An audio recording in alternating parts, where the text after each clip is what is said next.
Well, good evening, ladies and gentlemen. Welcome into the Farm Bureau broadcast booth, brought to you by Agent Chris Thomas. Lebrano Field in Mangham, Louisiana, for another edition of Ouachita Christian Eagle football. I'd like to thank you for tuning in here on Power 92.7 or on the Ouachita Christian Sports Network for tonight's contest between the Mangham Dragons and your Ouachita Christian Eagles. My name's David Gordy. It's my privilege to bring you the play-by-play call tonight. Handling the color commentary, my broadcast partner, Daniel Kirkendall. Down on the sideline, our man on the field tonight with a Marion State Bank sideline report is Mike Gray. As usual, Donnie Haley up here in the press box with us, handling all the numbers. And Daniel, without the help of Miller in the middle on the board, making tonight's broadcast happen. I want to thank Miller for being in here as well. And I don't know, Daniel, probably just a few minutes before the Eagles wind up their pregame warm-up, and hopefully going to have a chance for Mike to catch up with the head coach of the Ouachita Christian Eagles, Coach Steven Fitzu. Like to take this opportunity to remind listeners tonight's game is being streamed live in high definition on YouTube. You go to OCS Football, you go to Mangham. Heath and the boys do such a great job every week with bringing you not only tonight's game but also our call. Your computer, your smartphone device, your television, you go in there, you find YouTube, and you get the stream on. And if you just want to listen, you like to be old school, you tune into Power 92.7, and you can check out all the action live, or you can still utilize the MixLR app that's available. In any case, a lot of options and no shortage of access to Ouachita Christian Eagle football. It's a great night to be here in Mangham, Louisiana. Folks at Mangham opening up their press box to us, and looks like it's going to be a great place to broadcast a football game from. And another great night for some high school football. Not a real long drive for us to make it over here to Mangham tonight, about 45 minutes. And on the way over, Daniel, I thought about several big games here at Mangham that I've had a part to, kind of maybe on the periphery of one and then be involved definitely on the other. But anytime we come down to Mangham, I just immediately go to a couple of games. One of them was the Thunder and Lightning game. And I think you've told me that you've heard a little bit about it. It was a battle for the ages. Mangham actually at the time had a running back that was extremely quick, very difficult to bring down. Another one that was just a huge power back. And, you had the Thunder and Lightning. They were undefeated. We were undefeated. We came here to Mangham, and I think we beat them maybe 52-0 that night. It was a beatdown of mythical proportion. The other one is in a lot of circles known as the Shed the Blood game. We actually had head coach Adrian Hickman decide to make sure that we were willing to shed the blood for each other. We'll get to that one later.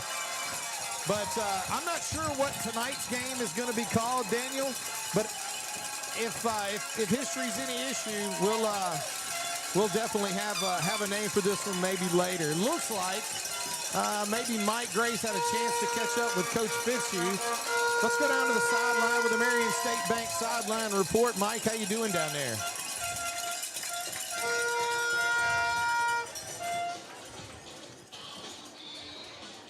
Well, looks like we're going to go down to Mike, Daniel. It looks like he has caught up with Coach Fitzu, but maybe having some technical difficulties right now.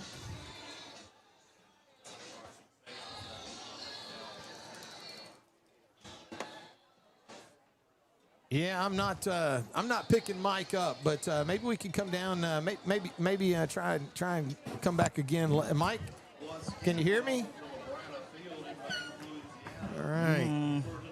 I'll try to work on this a little bit. We'll try to get back down there, man. Yeah, I know Coach Fitzu had some good stuff to say, though. Tonight is peak out night. No.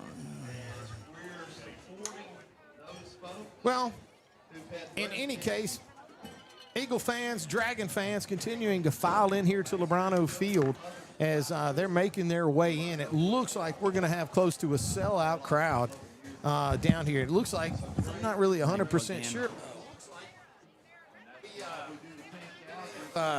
May actually have found the source of the problem, Mike. They're working on it right now. Hopefully going to be able to get back down there to you as we get ready for tonight's contest.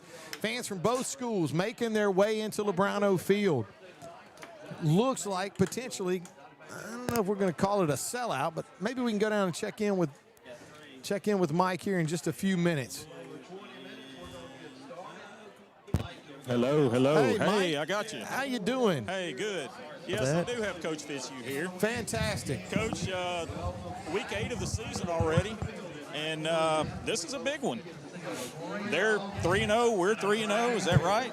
I think so. Yeah, we're the only ones left undefeated in district. So this is see who has that lead on winning the district championship. So it's going to be a big night.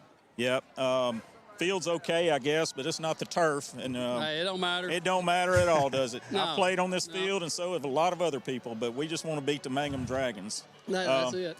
Everybody healthy, everybody's good. Yeah, everybody's good. We got every player out with us except Joseph Post, who broke his collarbone, about week 2, and so we got everybody else. They're out there ready to go. Well, I know that they used to run what was called the Dragon Wing, which was a double wing formation.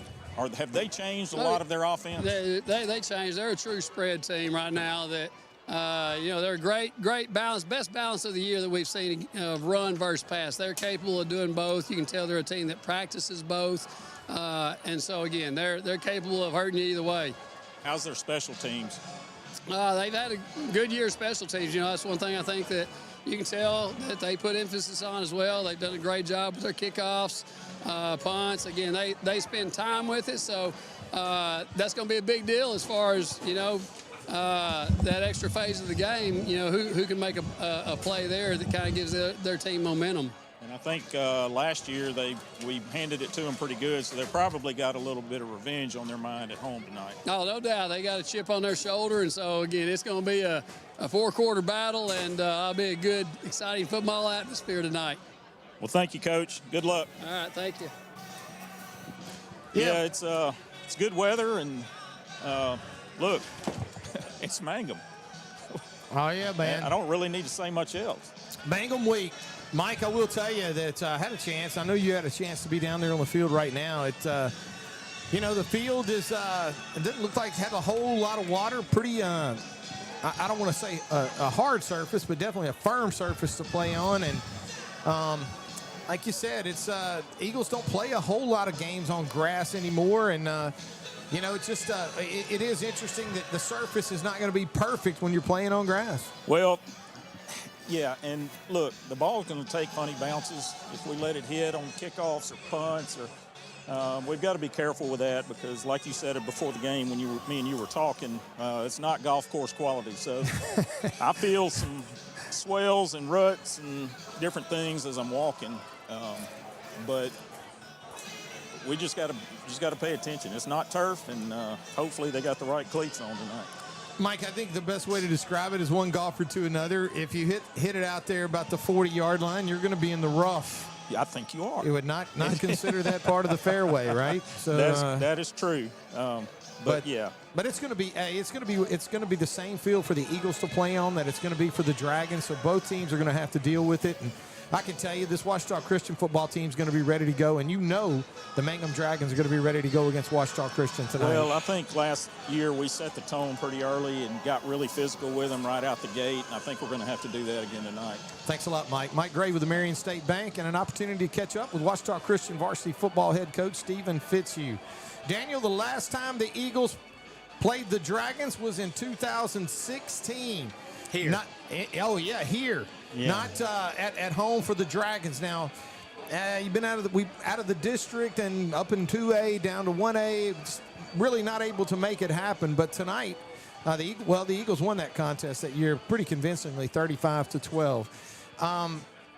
As a matter of fact, the Eagles have been winning a lot of these games so far. Now, I'm not 100% sure how this one is going to turn out tonight, but I think we're in for a really good football game against a talented and well-coached team in the Mangham Dragons. Well, I think if you just look at the record, number one, 6-1, lost week 1 of the year to a really good Gina team. We watched Gina at the Bayou Jam take on Ouachita Parish, the Lions. A big physical team, and Mangham had the lead on Gina for most of that game in week 1, and Gina ended up scoring at the end, win 42-38, I think. was the score. But since then, Mangham's done nothing but win and put points on the board. Last week, huge win, huge district win over Oak Grove. I imagine you have that in your notes somewhere. But won that game by a couple scores. It was a close game, back and forth. And David, it's like, with this district, we've all been looking forward to these last 3 weeks.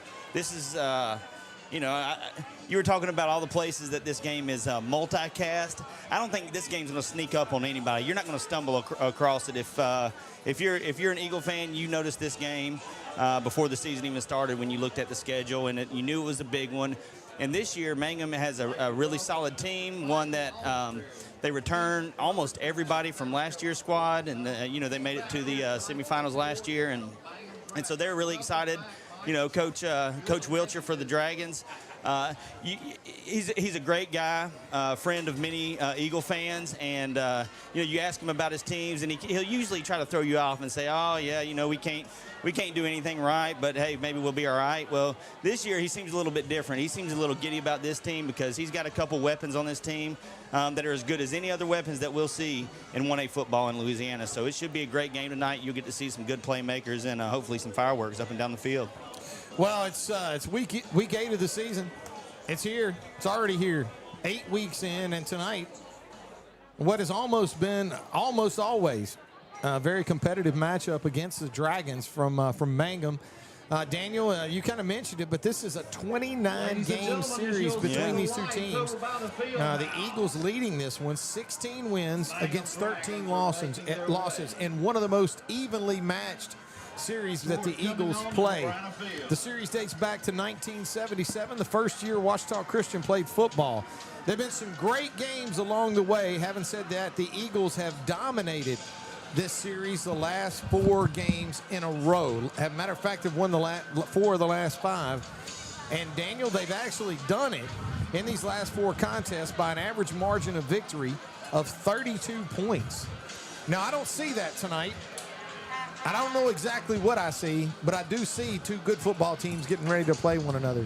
Yeah, definitely 2 good football teams. You mentioned it. This will be the 30th time that these 2 teams match up.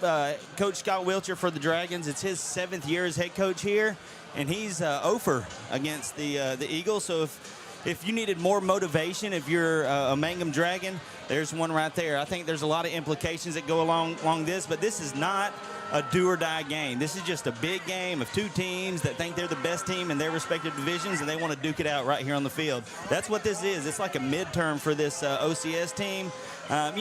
Win, loss, hey, anything can happen from this point forward. It is week 8. It sounds late into the season, but both of these teams are planning on playing 14 games this year, not 10. Well, the Eagles come into tonight at 7-0, 4-0 in district play, coming off a solid win over Beekman Charter. Well, I should say it's 3-0. No, we're 3-0. They're 3-0. Correct. 3-0 in district play, and are coming off a solid win last week over Beekman Charter, 52-0. The Dragons enter tonight's contest at 6-1, 3-0 in district play. And, of course, as you mentioned, Daniel, the Dragons coming off a big win over the Oak Grove Tigers last week, 49-28. Mangham's 3-0 in district. OCS is 3-0 in district. Somebody is going to lose tonight. The head coach for the Ouachita Christian Eagles in his 28th season is Steven Fitzu. Coach Fitzu comes into tonight with a career record of 271 wins against 82 losses. The head coach for the Dragons is Scott Wiltshire, as you touched on earlier, Daniel. Coach Wiltshire, in his 7th season with Mangham, career record of 61 wins and 19 losses. And here we go. They just turned the power off here in Mangham, Louisiana. If you're watching the live stream, we're not without electricity. They just turned the lights off. No, we're good. Yeah.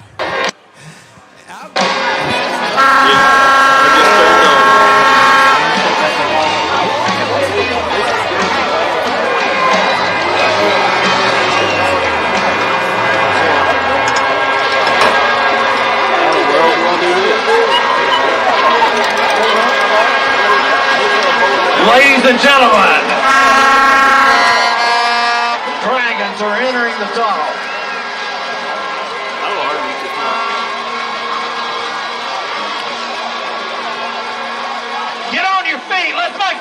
lines as the purple smoke rises.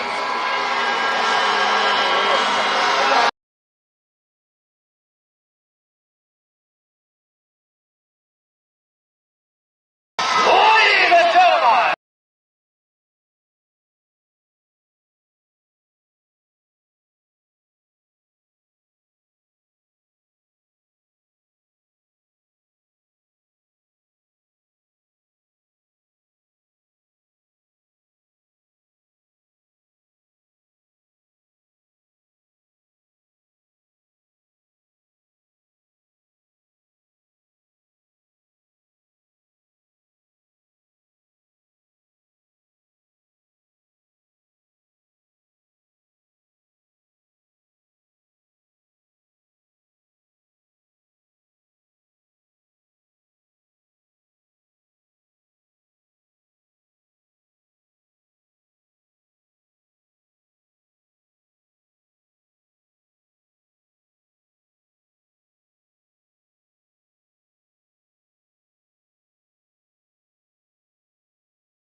This football game is going to be a good game. I know we got a good football team, and I guess here in a little bit we're going to find out what Mangham brings to the field as well, Daniel, as both these teams complete their pregame warm-ups.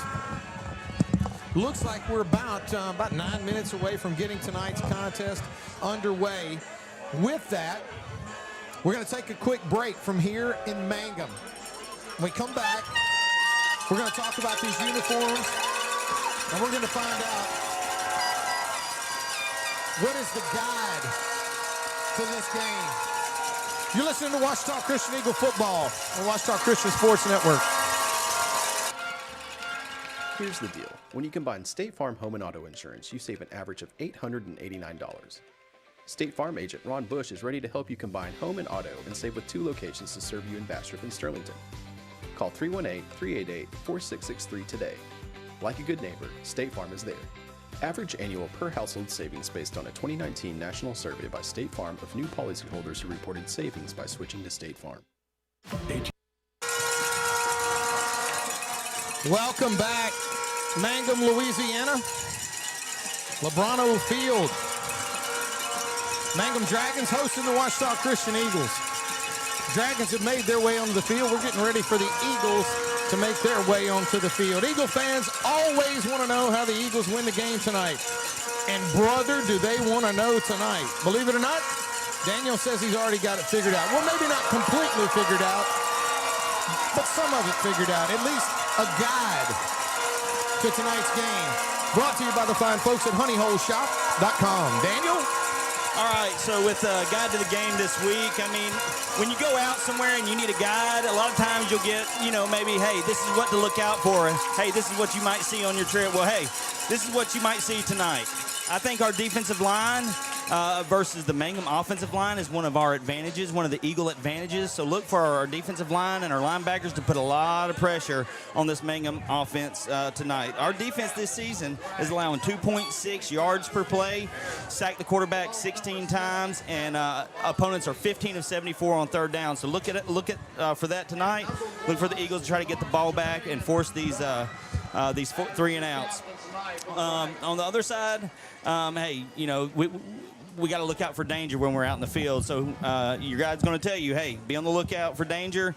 And they got danger. The Dragons have danger in number 10, Colby Casey, number 7, KJ Bell, and number 0, Willie Randolph. They got speed, so our secondary is going to be tested on the outside tonight. I'm trying to see what's going on. Also, OCS, the first half team. Really be nice if we can jump out to a lead tonight. And finally, the pressure's changed. The atmosphere has changed for these Eagles.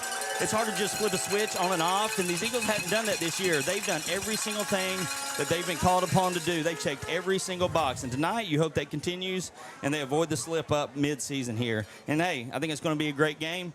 This district's turning out to be awesome. Just when you think you got it figured out, Oak Grove beats Faraday last night, 13-6. Who would have guessed that score? Well, let's go down to the field and check in with Mike Gray and Marion State Bank sideline report in tonight's coin toss. Blue and white. Guys, if any problems there on the field, I'm going to come to you guys. I want you to help me out with your players, okay? Guys, don't make us have to do any paper. I can't stand out, okay?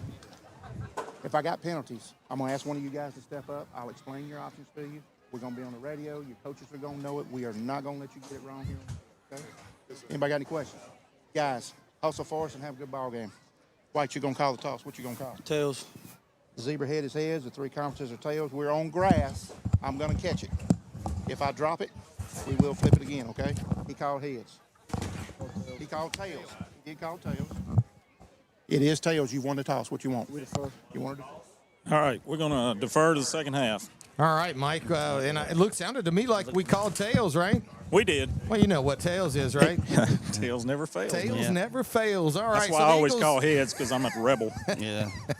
Well, the Eagles win tonight's coin toss and elected to defer. So the Eagles are going to kick this ball off to get this game underway.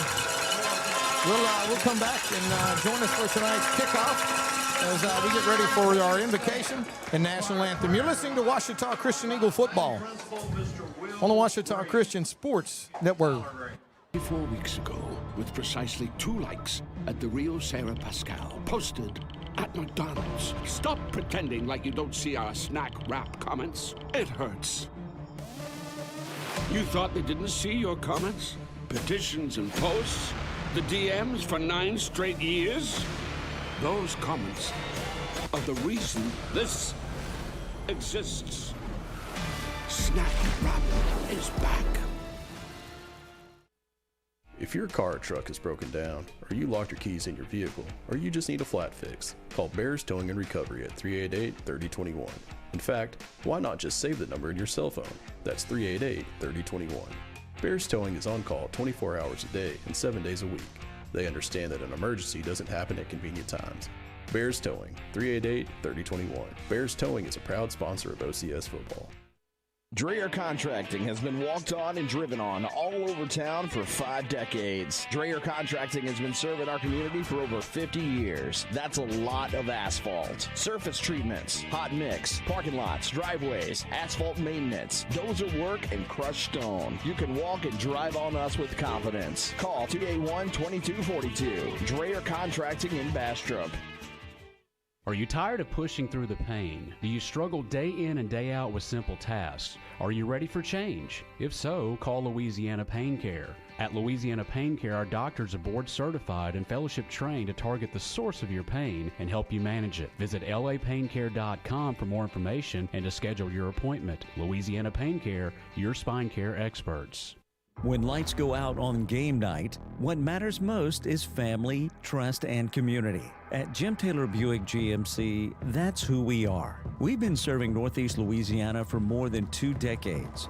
With certified technicians, service after the sale, and relationships that last long after you drive off the lot.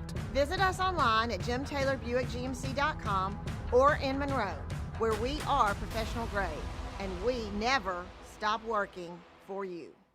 Hi, I'm Dustin Balance with Ludwig Marine. We have 2 locations to serve you, one on Darbone Lake in Farmerville and one right here on 165 North in Monroe. Come by and check us out. We have the best brands on the market: Phoenix Bass boats, Weldcraft aluminum boats, and your gator tail duck boat needs. Give us a call today at 318-545-5595 or check us out on the web at www.ludwig-marine.com. Mitch Ludwig and the Ludwig Marine crew would like to say, go Eagles.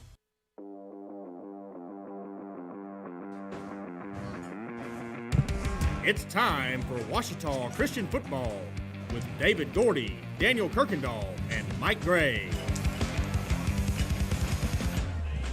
Welcome back to Mangham, Louisiana. Lambrano Field into the Farm Bureau broadcast booth, brought to you by Agent Chris Thomas.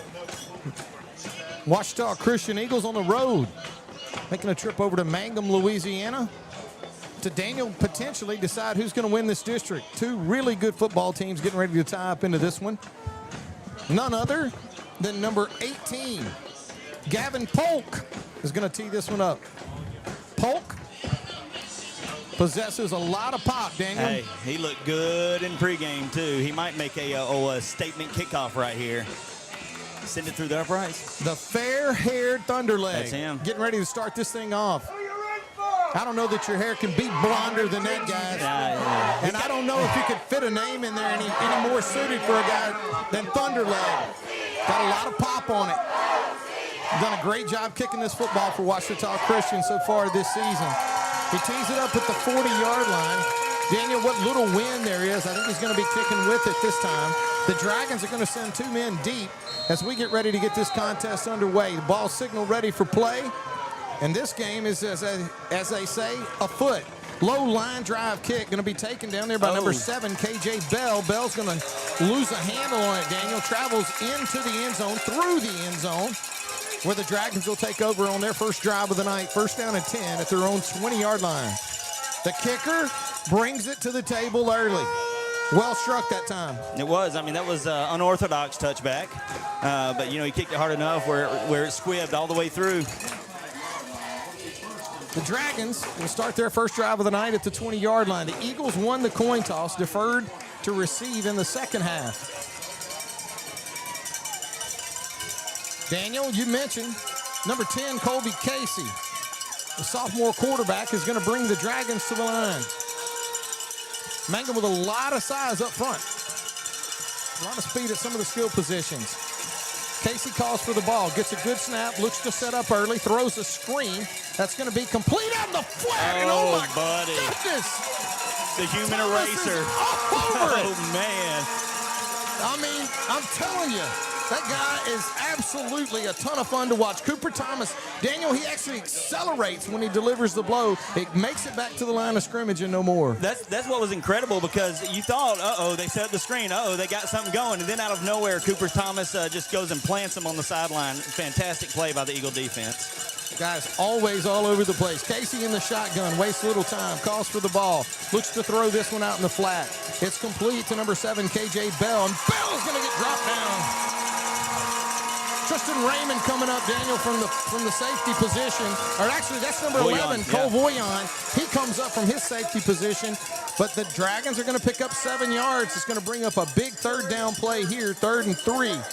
Yeah, nice job by Cole Voyon, who's played really well this entire year. He didn't really know, inexperienced. There he makes a great play to put him at 3rd and short. Big third down play here for Mangham. First drive of the night. Casey will try to draw the Eagles off, and now he'll look to the sideline for a play. Watch the keeper.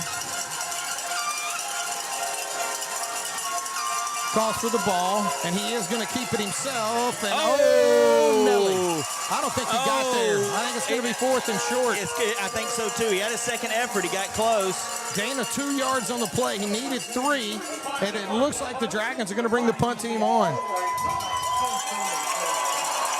And, Daniel, there's no way, it's impossible that the Dragons would consider a fake punt right now, is it? No, it's not impossible at all. Trying to see, that was Waller comes up. I think that was Cooper Thomas again with the tackle right there to stop him on 4th down. But, no, it's not impossible.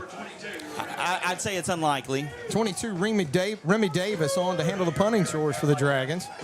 He'll stand at his 15-yard line. I think Mangham has to play mistake-free, so they don't want to risk a mistake right here. I think that's what they see. That kick's going to be fielded cleanly by Jude Turner. Turner's going to make some Dragons would-be defenders pay a heavy price. Yeah, I mean, Jude Turner, Daniel, he gets up from the ground looking for somebody. Yeah. Somebody else to hit. Well, nice return on the play. Yeah, and maybe they will think about going for it from now on, because that's only going to net just a handful of yards on the punt. Good return. Well, as a matter of fact, Daniel, actually, Donnie gets the numbers to it. So punt covers 23, 13 on the return. So the Eagles are going to have excellent field position to start their first drive of the night. First down and 10 at the Mangham Dragon 39-yard line. Opening possession for the Eagles. First drive for the Dragons ends in a punt. Luke Vadrine in the shotgun. 2 receivers left, 2 right. And immediately, as soon as the Eagles have the ball, we're going to have offsides in the neutral zone, so the Eagles will get 5 free yards here. A penalty. Yeah, that's a big old boy, too. 9 minutes and 43 seconds left to play here in the first quarter. First play of the game never really happens with a penalty. Daniel, Mangham, very, very few penalties last week against Oak Grove. It's something we touched on. They had, I think, maybe 2 penalties for 10 yards. Yeah, that was just where he was lined up. It wasn't a mental mistake. He just lined up in the neutral zone and got hit with it. That's Ron Griffin, and he is a big boy. Vadreen's going to send Coates in motion. Turns, hand this one inside to Turner. Turner with tough running. He's going to get forward progress, but they never tackled him, Daniel. They just tied him up and twisted him up. But he picks up, Donnie's going to save 1 yard, so a short gain. It's going to bring up 2nd down and 4, though, because of the penalty. Yeah, this defensive line for the Dragons is pretty stout. I think their offensive line is good, too. So when I talked about the advantage that we have in the trenches, I think that has more to do with our depth and going through the duration of the entire game. I think early on, Mangham's defense is going to be better than any defense that we've seen. A lot of size up front for the Dragons. 2nd down and 4 for the Eagles. Senior quarterback Luke Vadreen in the shotgun. Jude Turner joins him. 2 receivers left. One to his right. Good snap from center. Looks to throw quick. Fitzu's got it at the 20. He's gone. The 5. Touchdown. Washita Christian. Number 22. Maddox Fitzu is going to take it in from 33 yards out. A quick slant play, Daniel, that developed quickly. Luke Vadreen put it right on the money. Hits Fitzu in stride. And, hey, let's just say it, call it like we see it. Maddox just ran away from the Dragon defense. Yeah, I mean, if you're going to throw the ball in a football game, it does not get any easier than that to throw and catch and score. I mean, I think he was untouched. I mean, on a slant, you don't see that all the time. So just a big cushion on the outside. I think they're probably playing probably a one-on-one man defense, and Maddox just gets inside of him, and defender can't catch up to him. Gavin on for the Jim Taylor Buick GMC extra point.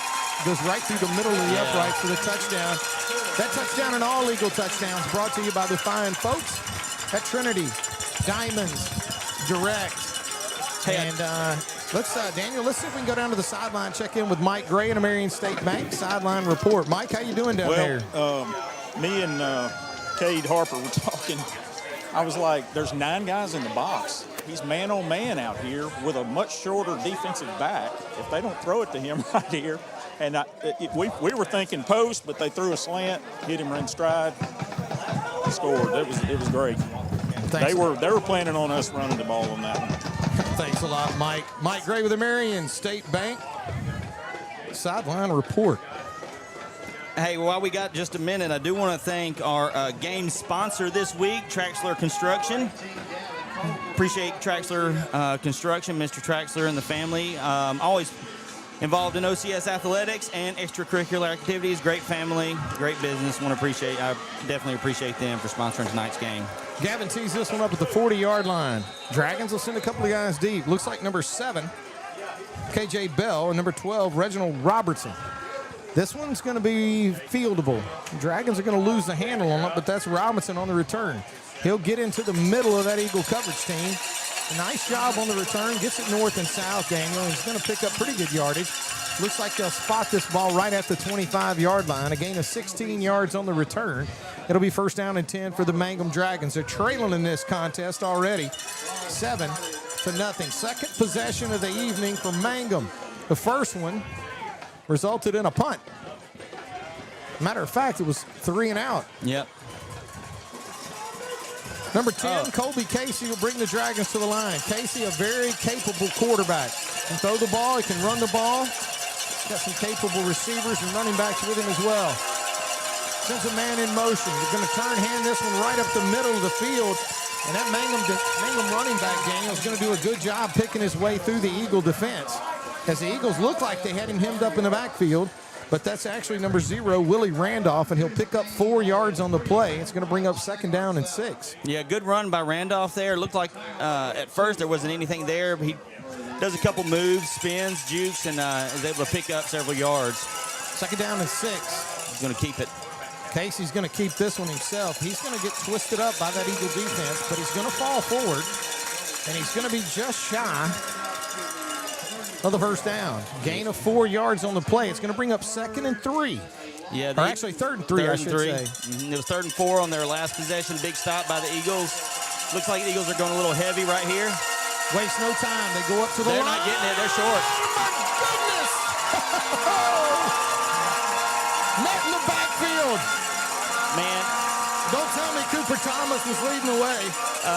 Actually, it would be Brock Abels who somehow has found a way to make a big play every week for the last 4 games, whether it's a fumble recovery or a sack, and right there he makes a big stop on 3rd and 3. Gain of 2 yards on the play. It's going to be 4th and 1 for Mangham, and they're going to have to punt this football again. Yeah, it looks like the Eagles are lined up in a block, and I'd be ready for anything right here. Number 22, Remy Davis, is going to stand, gets his punt off. It's a high punt, not a lot of length to it, but Jude is going to let that one bounce. Probably a smart thing to do. He's going to have a tough time getting a handle on it. But the Eagle defense holds, Daniel. 3 and out, 2 consecutive drives. The punt covers 25 yards, no return. So the Eagles will take over now, 1st down and 10 at their own 40-yard line. Last Eagle possession ended in a 33-yard touchdown pass. The dream to Fitzu. So you got to wonder, are you going back and just keep trying to throw the ball on this one-on-one coverage? The Eagles put Eli Gray in, so they have a 2-back set right here. You know, I mean, what do you do here? Do you run the ball, or do you just say, hey, you know, we're 1 for 1 on passing? Both. I think I look at this one right here and see what we got. Vadrine in the shotgun, 2 backs with him in the backfield. Gray and Turner, 2 receivers to Luke's right, 1 to his left. They keep that one on the ground with Gray. Gray's got a burst. Gray's going to go across the 40. Now he's across the 35. Man. He's on the far side of the field. He's got a huge gain. That's going to be way more than enough for a community pharmacy 1st down, as it looks like they're going to spot this football inside the Washam Agency red zone.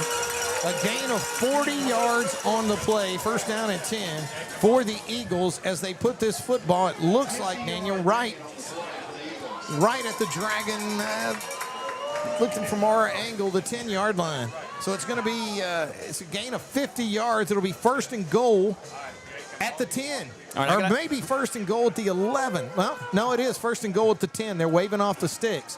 Vadrine in the shotgun. 1 receiver wide to his right is Turpin. Looks like Turner will join him in the backfield. Turns, hands this one inside. Jew with a nice plan. He's going to get clipped up, or tripped up, I should say, right at the knees. But he's going to pick up a tough couple of yards, maybe 3 on the play. So it's going to bring up 2nd and goal from the 7-yard line. 2nd possession of the night for the Eagles. First one ended in a touchdown. Leading this contest right now over Mangham, 7-0.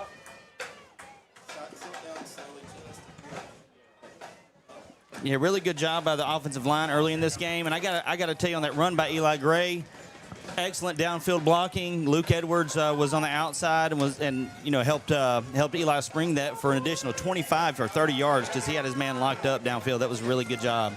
Vadrine in the shotgun. Sends Turpin in motion across the formation. Fakes it to Turpin. Jude plants his outside leg. Is going to fall forward. Have to wait to see where they spot those. So it's a gain of 4 yards on the play. And it looks like they'll put it at the 2, Daniel, where it's going to be 3rd and goal from the 2-yard line.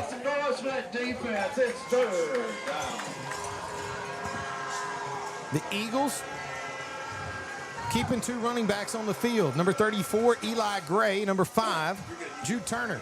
Yeah, they got 2 running backs, 2 tight ends, and Patrick Turbin's the lone receiver on the field. Vadrine in the shotgun. Good snap. Turns, hands this one to Jude. Jude is going to get hit at the line of scrimmage and pushed back. So it is going to bring up, Daniel, it's going to bring up 4th and goal at the 1-yard line. Right at maybe the half-yard line. A really tough decision here early for Coach Fitzu. But it looks like the Eagles have already made the decision, and they're going to go for this. I agree with this decision right here, especially the way your defense has played the first 2 possessions. You want to try to go ahead and get some points, although you could get 3. I mean, this is a chip shot. That would be the safe thing. But I think the Eagles don't mind lining up, if they don't get this, lining up on defense and in really terrible field position for the Dragons. 4th down and goal at the Dragon 1-yard line. Luke Vadrine in the shotgun. 2 receivers right, 1 left. Sends a man in motion. He's going to fake that one. Luke keeps it. We don't have No an official signal. Still don't. Still don't.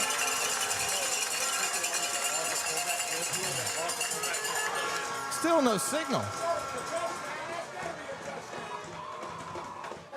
Oh, it's turnover on downs, it looks like.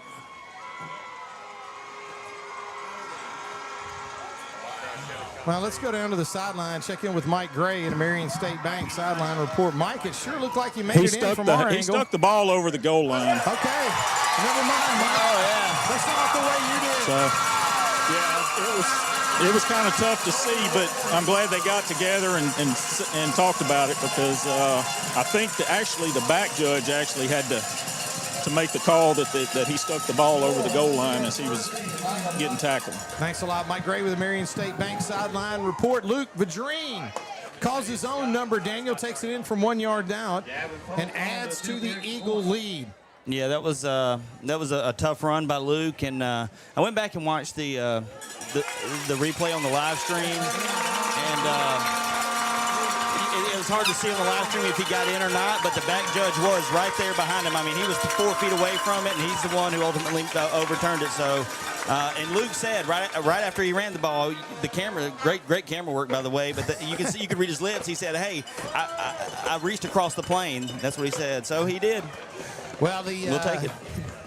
The Jim Taylor Buick GMC extra point is going to split the uprights as Gavin Polk's going to add to the Eagle lead now, 14-0 over the Mangham Dragons. Daniel, you touched on it a little bit in the guide to the game.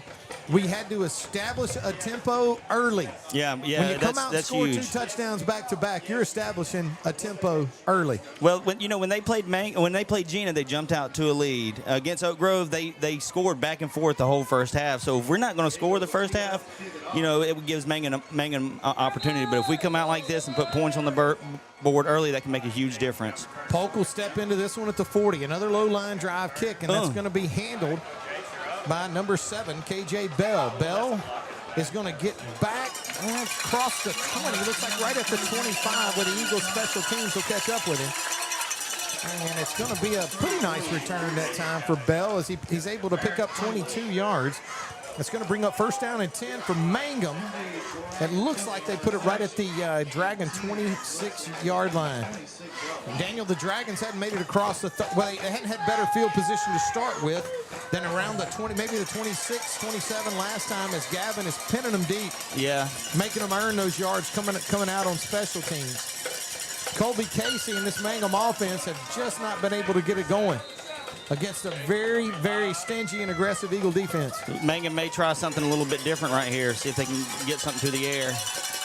Casey pulls this one down. You called that shot, and that's exactly what he does. He gets something started through the air. Biggest play of the game so far for Mangham, as that's going to be more than enough for a first down for the Mangham Dragons as Casey throws that one out in the flat.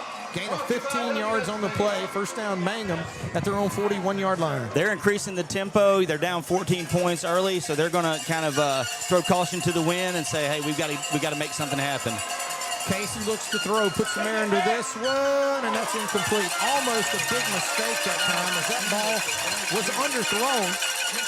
And the Eagles in good position there to try and make a play on the ball. Looked like actually number 33, Barrett Freeland, able to knock that one down, and it's going to bring up second down and 10. Well, Daniel, you said it only a moment ago. They may have to try something different. That's 2 pass plays in a row. Yeah, that was intended for number 9, Blake Pierce. Barrett's given up about a foot to Blake Pierce, and so really nice job by Barrett trying to get in the way. There's the sign, and I can't tell who that is over there. I think that's Copeland. The Dragon ground game is running into a lot of resistance, Daniel. Yeah. As they're going to lose a yard on the play, and now you're going to be looking at third down and 10 for the Mangham Dragons. Yeah, there is one thing that our front 7 are really good at, and that's sideline to sideline football. They do a good job of that. They're fast. You're not going to find a defensive end in this part of the state much faster than the side route. No, not going to happen. Third down and 10 for the Mangham Dragons. Casey in the shotgun. Going to send a man in motion across the formation. Good snap from center. Casey sets his feet, lets this one go. He's got a receiver downfield. and he overshoots him. And I'll tell you what, it's a good thing he overshot him because he had 4 steps on our defensive back that time. That was a touchdown. Yeah, there were actually two receivers from Mangham that had an advantage in case he just overthrows it. Maybe pull the trigger a little bit too early. I don't know how much pressure. You think the Dragons are going to remember that play? Maybe see that later tonight. I think that part of me thinks that's all you're going to see the rest of the night. I mean, if you can't pick up yards on the ground, you got to do something. And so, we'll see what they try to do. But here they are, they're third and out. Remy Davis. Well, actually, Daniel, they picked up a first down. Oh yeah, on that's this right. drive. That's right. Yep. Davis comes on to punt this football. He's going to punt this one from the 30-yard line.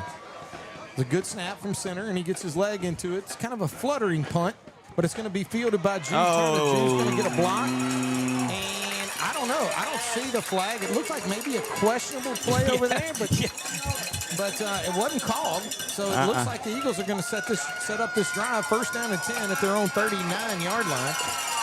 Looked like a gain of 9 yards on the play. All right, so go ahead. I was going to say it's the first quarter. There's still only 3 minutes and 21 seconds left in the first quarter. The Eagles already have a 2-touchdown lead, 14-0, and now they get the ball back. And Mangham's just really had a hard time getting things going. You got to wonder what would happen. What would it do to the morale of this Mangham team if OCS is able to put one in the end zone again? I can tell you what it'd do to my morale. Oh, buddy. If I was a Mangham Dragon. First down and 10 for the Eagles. Ball at their own 39-yard line. Oh, and I will man. tell you this, Daniel. We've seen the Dragons struggle running the football, and I'll be honest with you, outside of the big Eli Gray run, we've struggled in between the tackles as well.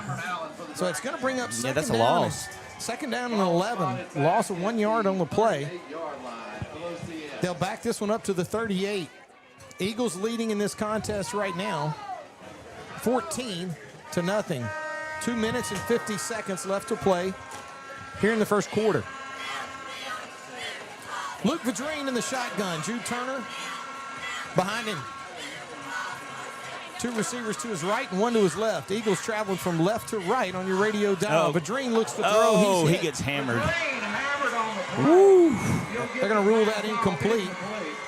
That's one of those great things about high school football, too, Daniel. We don't have to wait for the replay, right? It's called on the field. It's already happened. Sometimes that's great. So it is going to bring up now third down and 10. I tell you what, this Dragon defense is coming to life here.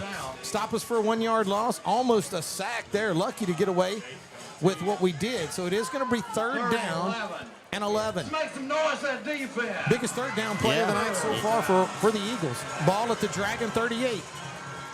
Luke Vadrine will bring the Eagles to the line. 1 receiver to his left, 2 to his right. Jude Turner will join him in the shotgun. Yeah, they're overloading the weak side, and they're going to try to come at Luke from his left. Luke's going to roll. And they flush him out. Looks to throw. Throws this one downfield, and it's going to be low. Let's see. He's saying incomplete right here. It is going to be incomplete. He was looking for Fitzu, and it is incomplete. Probably not one of the better thrown balls tonight, as Luke put that one a little low and a little inside. And it's going to bring up fourth down, and the Eagles are going to have to punt for the first time tonight. Well, I think it was a design rollout, but Luke ended up having to accelerate a little bit to get away from the pressure, and so I think he had to kind of rush that throw, so it's going to end up a little short for Maddox there. Good effort by Maddox, and now we're going to send Gavin Polk out. Let's see if he can get a boomer out here. When's the last time you saw Gavin Polk punt? Oh, it's one time this season. I mean, I tell you what, I think everybody talks about what a great kicker he is because most people have never seen him punt. Yeah, I know. But see, I've seen him in practice. Like he can hang it up there for a while if he gets it right. You see these delay of games sometimes when they're punting because they want to give their punter a little more room. I don't think that's the case here tonight. 70 yards was a little too close. Needed to back him up. Let's put him at 80. Give him a chance there. Gavin will stand at his about a 17-yard line. Dragons will send 2 deep. Gavin's going to run with this one. It's not going to really put much. That's a good one. Goodness, it's going to take off. Oh, it checked up. Oh, it checked up. That's all right, though. Still a well-punted football that time by Polk. It looks like he's going to back the Dragons up. Daniel, you're always trying to flip the field, right? Yeah. Now the Dragons are going to be looking at first down and 10 at their own 34-yard line. The punt's going to cover 33 yards with no return. Let's go down to the sideline, check with Mike Gray at Marion State Bank sideline report. How you doing, Mike? All right, so defensively, they're running a cover zero. They're stacking. They're running basically a 5-3. And if we only have 2 receivers, they're bringing the other guy in. So it's really 9 men in the box. So it's probably going to be tough to run the ball in the middle tonight. That's why Eli Gray had a good run on the outside. Quick throws and outside runs are probably going to be what we need to do. Thanks a lot, Mike. Mike Gray with the Marion State Bank sideline report. Colby Casey's going to pull this one down and run it. Unloads this one. He got there a little early. He did. Tell you what, another thing that you saw, Daniel, was Colby Casey that time just flat out outrunning one of our Eagle defenders. Yeah, that was Landon Waller. Actually, number 1 is what Waller's wearing tonight. And, boy, it's not very often you see one of the quarterbacks That'll be a 15-yard penalty. That's enough for a Dragon. outrun one of our defenders.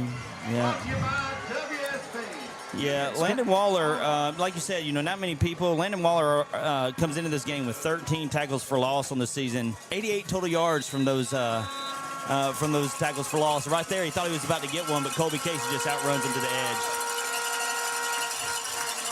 First down and 10 following the penalty for Mangham at their own 49-yard line.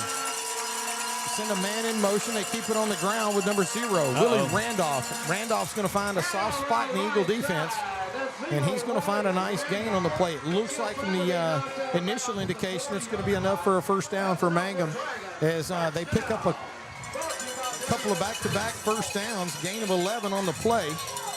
First down and 10 for Mangham in Eagle territory at the Washita Christian 40-yard line. Casey again. End around.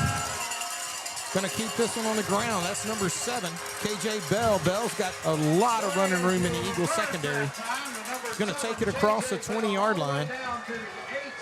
And pick up a nice gain on the play. More than enough for a first down. It's going to be a gain of 22 yards. First down and 10 for Mangham at the Eagle 18. Clock running with 1 minute and 32 seconds.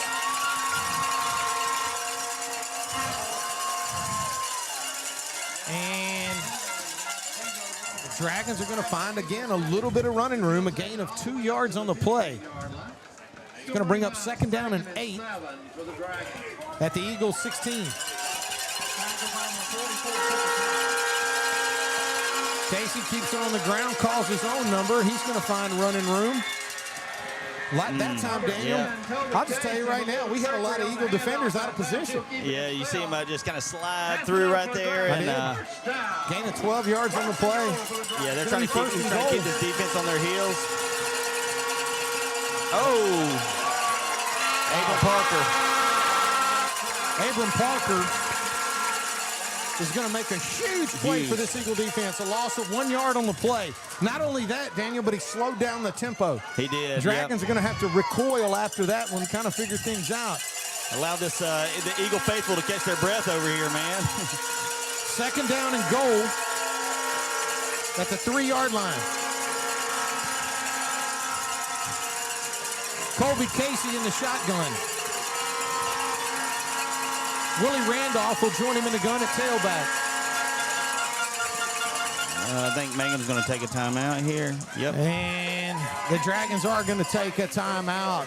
Got a couple of folks we need to recognize real quick. This timeout brought to you by the fine folks at Campbell and House Attorneys at Law. Anytime we have a timeout on the field, we want to thank our sponsor of all of our timeouts, Campbell and House Attorneys at Law. Don't get played. Call Wade. You got to call Wade. 318-855-0285, 318-855-0285. Again, we want to thank Campbell and House Attorneys at Law for sponsoring all of our timeouts. First quarter tonight brought to you by Bayou Bariatrics.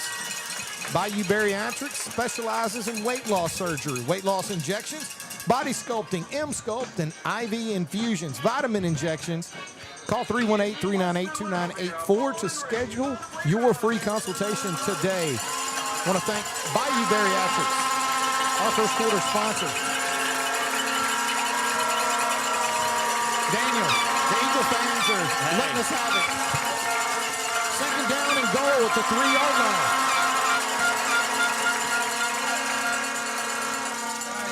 And we got penalty marker on the play, and if that goes against the guys in purple. Hey, it was a dead ball, so. We got a ball. We're backing them up. You know, the Eagles had that were up 14-0. Stopped Mangham, got the ball back with a chance to go up 3 scores. Mangham responds, forces OCS to punt, and now they've been threatening, but they're having a hard time getting these last few yards right here. So we'll replay second down now. Second down and goal for the Dragons at the Eagle 8-yard line.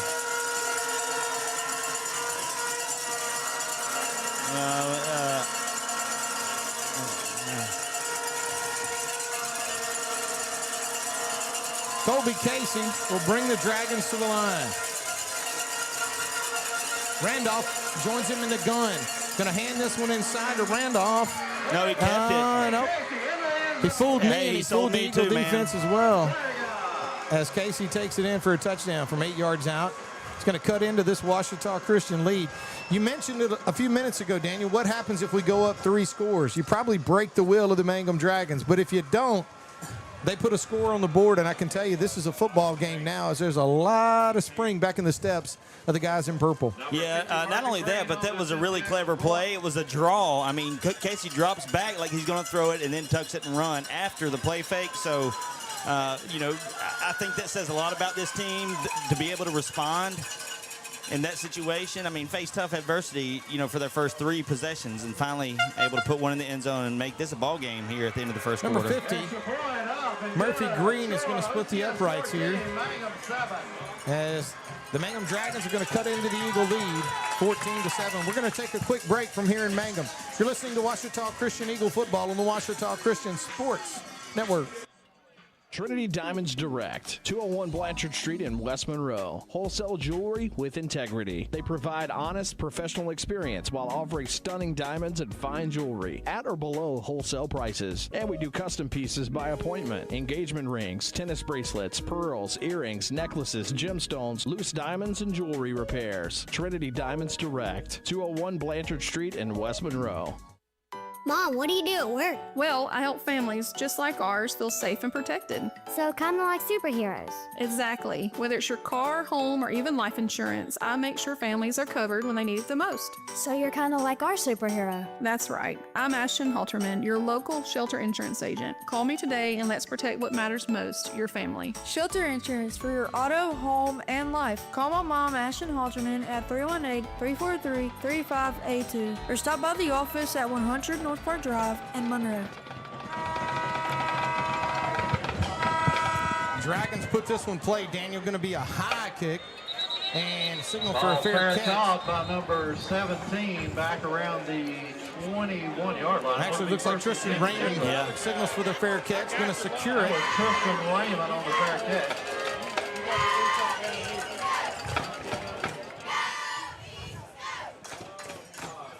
Going to be first down and 10 for the Eagles. Looks like they'll put this football. Man, well, right at the 21-yard line. Daniel, 7 seconds left here in the first quarter. Going to be the last play of the quarter for the Eagles. 3 receivers, part of the package.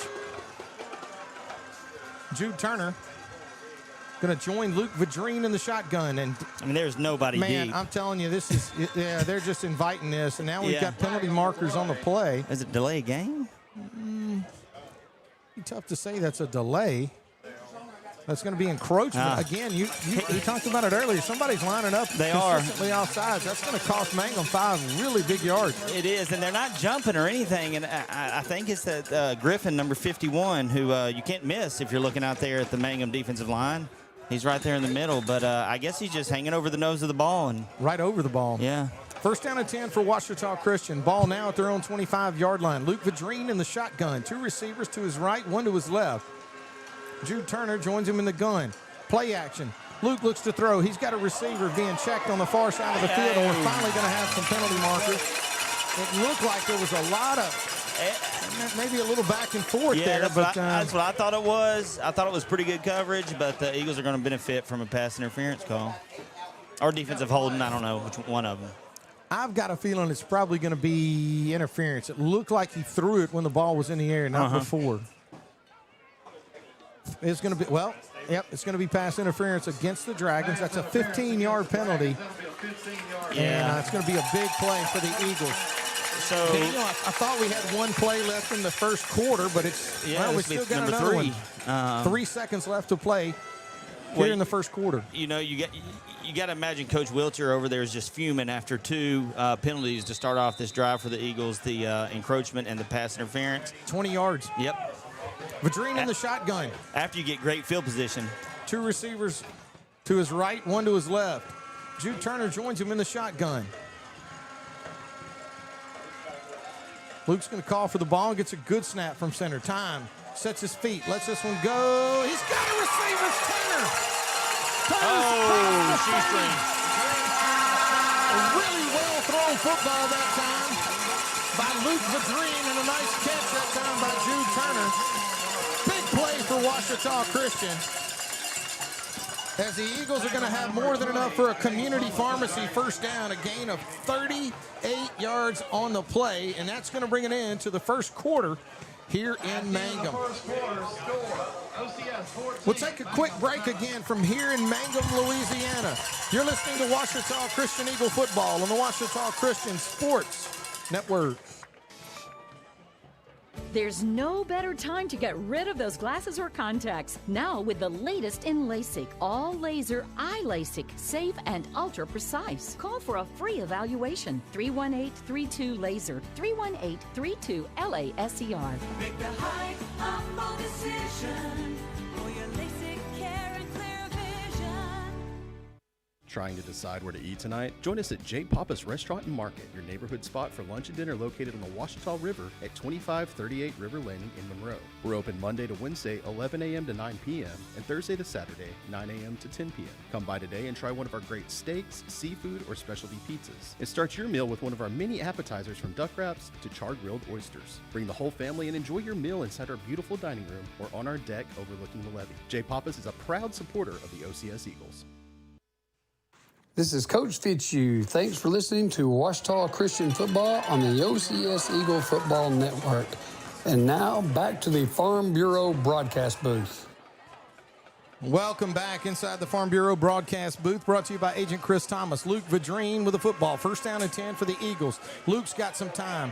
Put some air into this one. Got a receiver downfield, and that looks like we're going to have pass interference. Yeah, there was... he was trying to find Turpin back there, and it looked like somebody may have got a handful of jersey. Yeah, that was like a, hey, you know, you do that one more time, I'm going to throw the flag, and that's what happened. I mean, he put his hands on Turpin, pushed him in the back coming right off the line, and I think he actually, you know, kind of pushed him 3 times, and that was enough. That official had seen enough. But it is going to be holding that time, Daniel, and it's going to be a 10-yard penalty against the Dragons. Eagles first and 10 at the Dragon 11-yard line. Going to be enough for another community pharmacy first down. Inside the Washam Agency red zone at the Dragon 11. Eagles leading this contest right now 14-7. Yeah, set up right now with a huge play to Jude Turner. He only had 3 catches before that catch at the end of the first quarter. Last year we threw the ball to him a lot, but we know he can catch and run. Vadrine in the shotgun. Calls for the ball. Going to give this one to Jude. Jude's got some running room. He's second, third. Is he in? Second, third, and fourth effort. He's short. Daniel, I think he drug a Dragon defender about 4 yards. He bounced somehow, like you know, he almost did a cartwheel out there trying to pick up extra yards. He's going to pick up a gain of. Let's see. It's going to be second down and goal. Second and 1, or maybe second and 2. I think it's second and 2. We can pick up a first down right at the 1-yard line, so it is going to be second and 2 at the 3. Luke Vadrine will break the huddle, if you call it a huddle. Actually, going to send Jude Turner wide. Empty backfield. 3 receivers to his left, Jude to his right. Going to send Jude in motion across the formation. Nobody goes with him. Luke pulls it down, looks to throw. Number 5.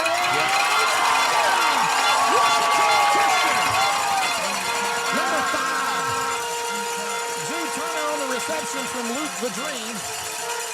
Touchdown pass covers 3 yards. That touchdown brought to you by Trinity. Diamonds Direct. As the Eagles increase their lead over the Mangham Dragons now 20-7. Gavin Polk on to attempt the extra point for the Eagles. Brought to you by Jim Taylor, Buick GMC. Trying to add to a 20-7 lead. Gavin's snap is good. The hold's good. Yeah. And the kick is good. Should get bonus points for that one. He hammered that. Yeah. I'm just glad, sometimes there are people that are listening to us on the radio tonight, and, we try to describe what we're seeing, and then sometimes when you see the live stream, they actually get to see what man, I'm telling you, a lot of pop on that thing when it goes through the goalpost. Yeah, he put one through before this game tonight when he was warming up from just across the 50-yard line, so it was 60-yarder tonight in pregame. Well, he's going to tee this one up at the 40-yard line. Eagles are going to change directions here in the second quarter. 21-7 over Mangham right now. Polk tees it up at the 40. The Dragons kind of changed things up a little bit, Daniel. They've really got one man deep now more than any. It's KJ Bell. Bell will stand it around the goal line. Have another return man. Reginald Robinson, he'll stand around the 10. And Polk gets his leg into it. This one is going to travel around the goal line. Fielded, it looks like around the 1. And that's actually Robertson. And he's going to run into a bunch of guys in green and white with ill intentions. Pretty good return that time, though, for Robinson, as it looks like the Dragons will set up shop at their own 24-yard line, or 25-yard line. So it is going to be a gain of 24 yards on the return. Mangham's offense, Daniel, has had a spark to it. Yep. The last couple of drives. Yeah, kind of took to the air, and then, a couple big runs, passing to the outside. Colby Casey has done a good job selling the play fake and opening up room for himself. Casey is going to keep this one himself. This time the Eagles are having none of it. None of it. Well, they're going to give him a really generous spot on the forward progress as they're going to give him 2 yards. He's going to bring up 2nd down and 8 for the Dragons. Daniel, you correctly said that the Eagles have been biting on the play fake pretty hard here lately. Yeah, not that time. That time they weren't buying. It is going to be 2nd down and 8 for the Mangham Dragons. 10-19 left to play here in the half. Ouachita Christian leading this contest right now, 21-7. Colby Casey in the shotgun. He's going to roll out. He's going to have the side show underneath him. That's pressure. That's pressure. That is. Number 45, Deshaun Bradshaw, is a lot to deal with in space. Daniel, that is nothing more than a pressure play right there, as he had to unload it, and that's going to bring up a huge third down and 8 for Mangham. Ball at their own 28-yard line. Colby Casey, Daniel, with maybe the biggest third down of the contest so far tonight.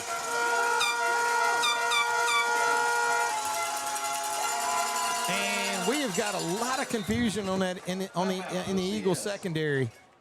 And it looks like the Eagles are going to have to burn a timeout. All timeouts brought to you by the folks at Campbell and House Attorneys at Law. Don't get played. You can't play him. You got to call Wade. You got to call Wade. Sorry, I was trying to figure out what we had a little technical. We had a technical thing. Yeah. Is that what it was? Yeah. All right. Well, did you call Wade? Not yet. But okay. If I'm about to get played, call Wade. I'm calling him. Call him 318-855-0285. Campbell and House Attorneys at Law. Want to thank them for sponsoring all Eagle timeouts. Daniel, it looked like that time the Eagles defense, just a little bit of personnel confusion. Had too many guys, not enough guys. I think Coach Fitzu on a play this big takes a really wise timeout because this third down could be huge. Third down and 8. Ball at the Dragons 28-yard line. Two receivers to Casey's right, one to his left. He's going to go to the sideline for the formation call, or for the play call. Goes to his wristband. Good snap from center. Casey's going to try to run this one, and he's not going to get there. Just going to bring up 4th down and long. Daniel, he didn't have what he needed that time. Picked up a yard. That's going to be it. It's going to be 4th down and 7, I should say, for Mangham at their own 29. All right, I'm going to go ahead and bring it up because the spot where the ball is might be a good spot for a fair catch and a free kick right here. It's early, man. It is early. It's too early. Hey, I know, but look.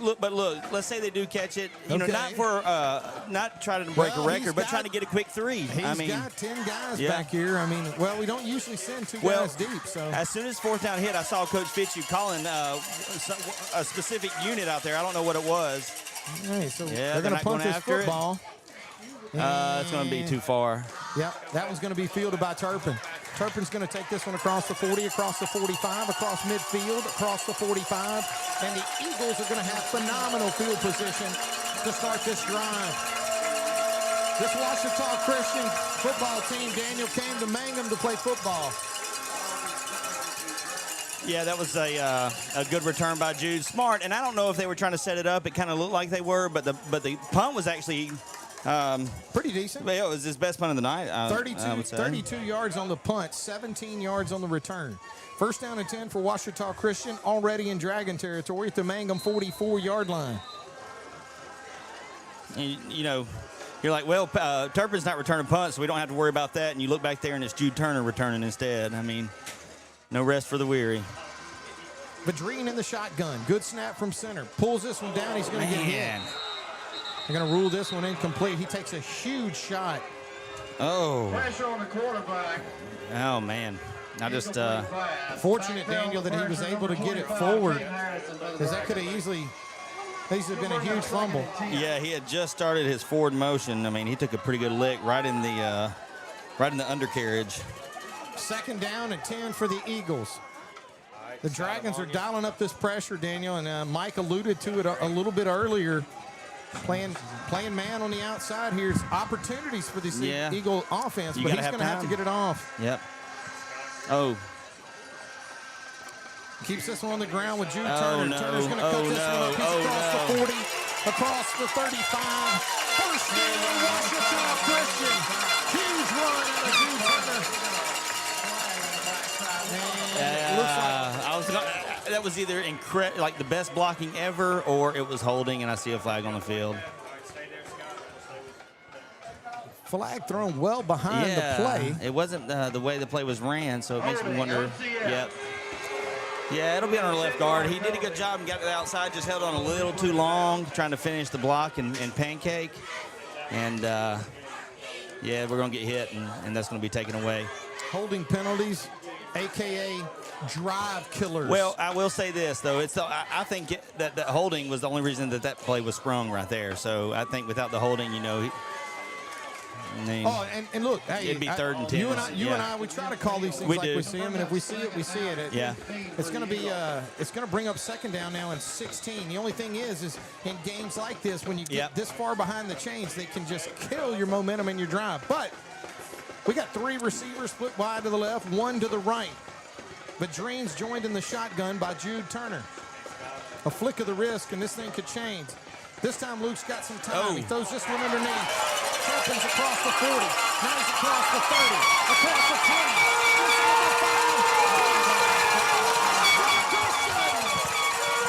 A flick of the wrist.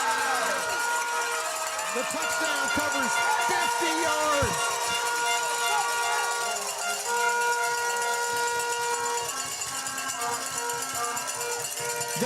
Did I say that a holding penalty could be a drive killer? Yeah, you got to overcome it, though. I mean, and that's what the Eagles did there. A flick of the wrist. Yeah, just a nice little tunnel screen to Turpin.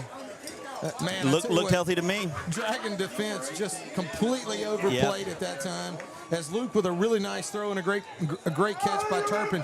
Daniel Turpin questionable coming into tonight's game, and I would say maybe he answered some of those questions. He did, yeah. You know, he's gonna go. You know, Turpin's always been just really reliable. You'll see him out there at any position, at any time, and so not super surprised he dressed out tonight, and therefore I'm not super surprised he just got in the end zone. That touchdown brought to you by Trinity Diamonds Direct, the extra point. Jim Taylor, Buick GMC. Let's go down to the sideline and check in with Mike Gray and a Marion State Bank sideline report. Mike, how you doing? Well, a couple of things. On that timeout, Fitzu had called for a defense that included Patrick Turpin, but he was over there getting stretched, and his backup just stood there and said he's over there getting stretched, so they had to call a timeout. Didn't have the right personnel in there. So great play execution on that one. I was a little concerned. Ridge kind of pancaked his guy on that. Did a great job. Luckily, he didn't stay on top of him and get a holding or something on that one. And that holding call was backside. Wasn't even on the side from Jude that Jude ran to. So, but fortunate there, we got a good score there. Absolutely. Thanks so much, Mike. Mike Gray with the Marion State Bank sideline report.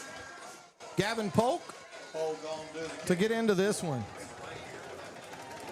Kickoff brought to you by Jim Taylor, Buick GMC. The Dragons are going to try to find some run them. Man, I mean, fantastic coverage. Brock Abels. Look like maybe down there too, Daniel. Guess who? Looked like maybe number 44 coming up off the bottom of the pile. Probably shocked that Cooper Thomas would be in on a defensive play.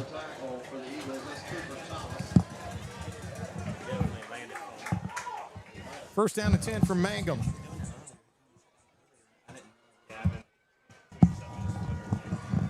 All right, let's say, Scott, you're up.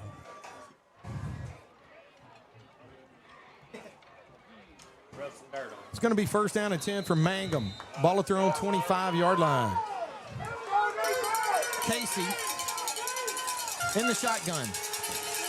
2 receivers left, 1 right. And Casey's going to look to throw. Feels a little bit of pressure, but he's going to get that one out in space. Eagle defense responds. Nice job out there. Yeah. And then the ball's going to be spiked coming off the ground, but no penalty on the play. It looks like maybe a gain of 4 or 3 on the play. It's going to bring up second down and 7. Yeah, just a little quick screen to the outside, to the left for the Dragons. Didn't look like much, but you know, able to pick up a few yards that can help you out. Second down and 7.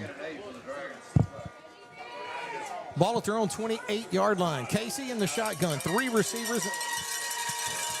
Diamond formation on the outside. They keep this one on the ground. Look like number 0, Willie Randolph. Randolph will pick up 1. Daniel, you got a big number. You got a big third down coming up again. Yeah, they've struggled on third downs tonight, especially a third. Yeah, I mean, you know, I can't think of.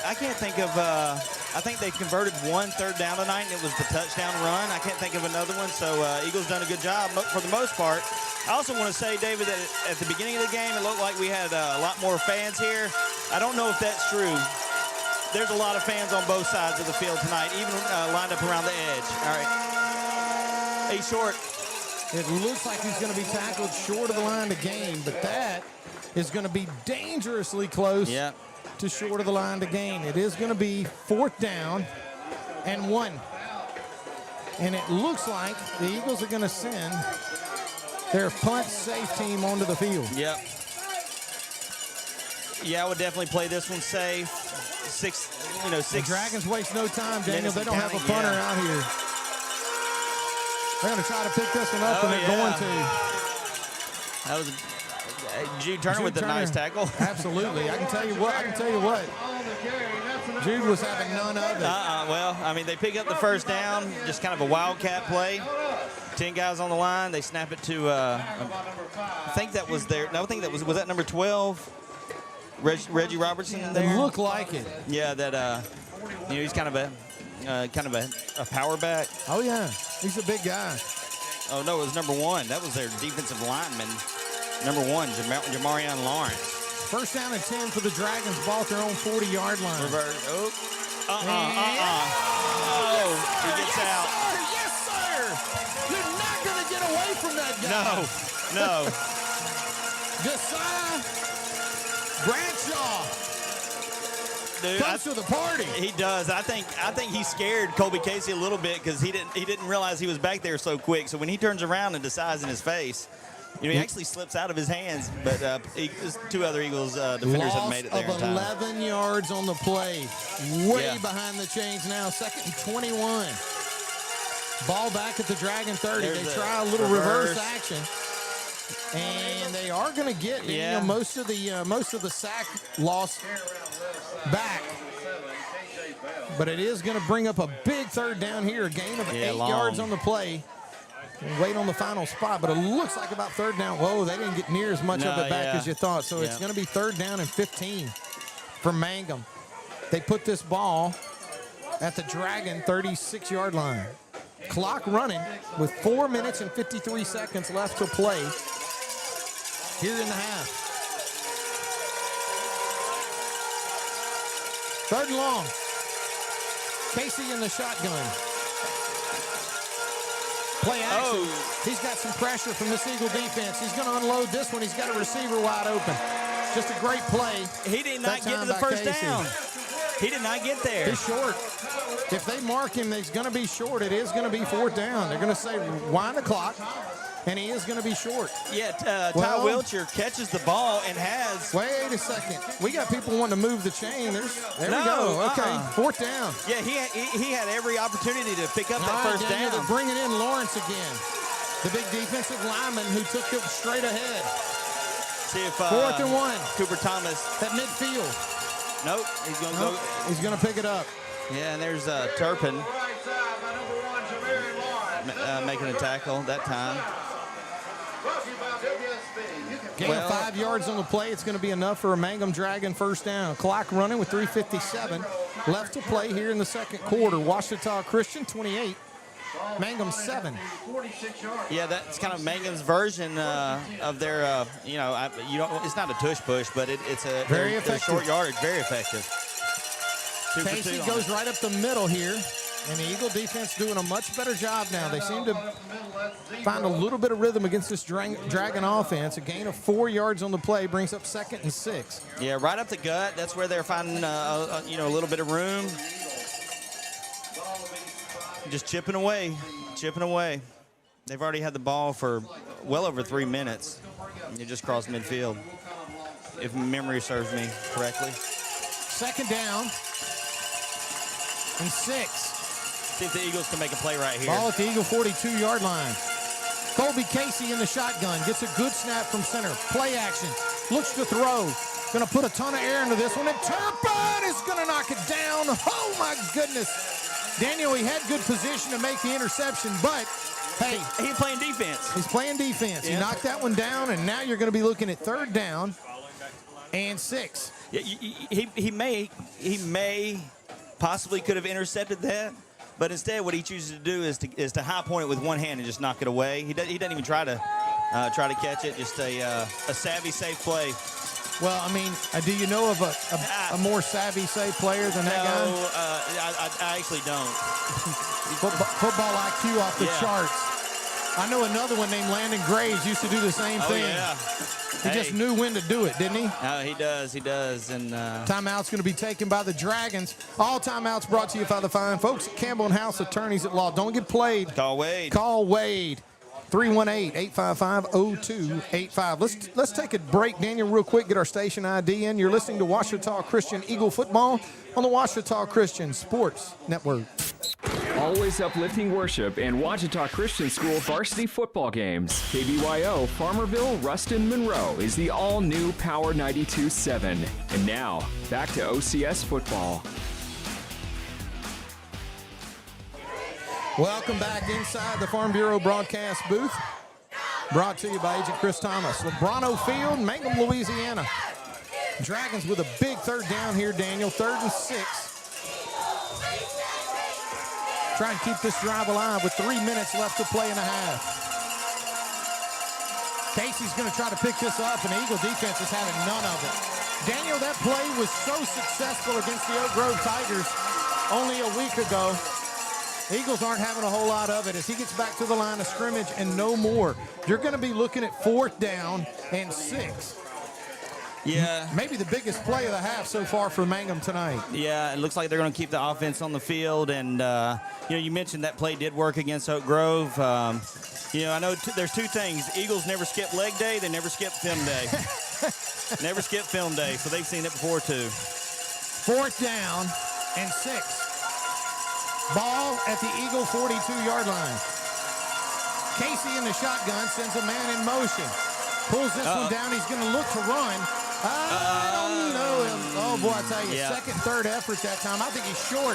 I don't know. It's going to depend completely on the spot. It looked like he's short of the line of game. It does look like it. But we don't have a ruling from the officials well, yet. Needed 6, picked up 5. Well, but the Eagle offense is heading onto the field, but we still haven't had an indication from the officials yet. First down, Eagles. First down, Eagles, yeah. So he's about a yard short according to the marker down here. And now it's official. Yep. You don't get to go back and review the spot. So it is first down and 10 for Ouachita Christian. Daniel? I think that was their longest drive. We got 2 minutes left to play. So, hey, I think Fitzu's called 1 timeout. I think so. Yeah. I think so. We got the 2-minute drill in effect. 3 receivers, trips to Luke's left, 1 receiver to his right. No help deep still. Jude Turner will join him in the backfield. In the eye. Yeah, I think you want to look at Maddox here.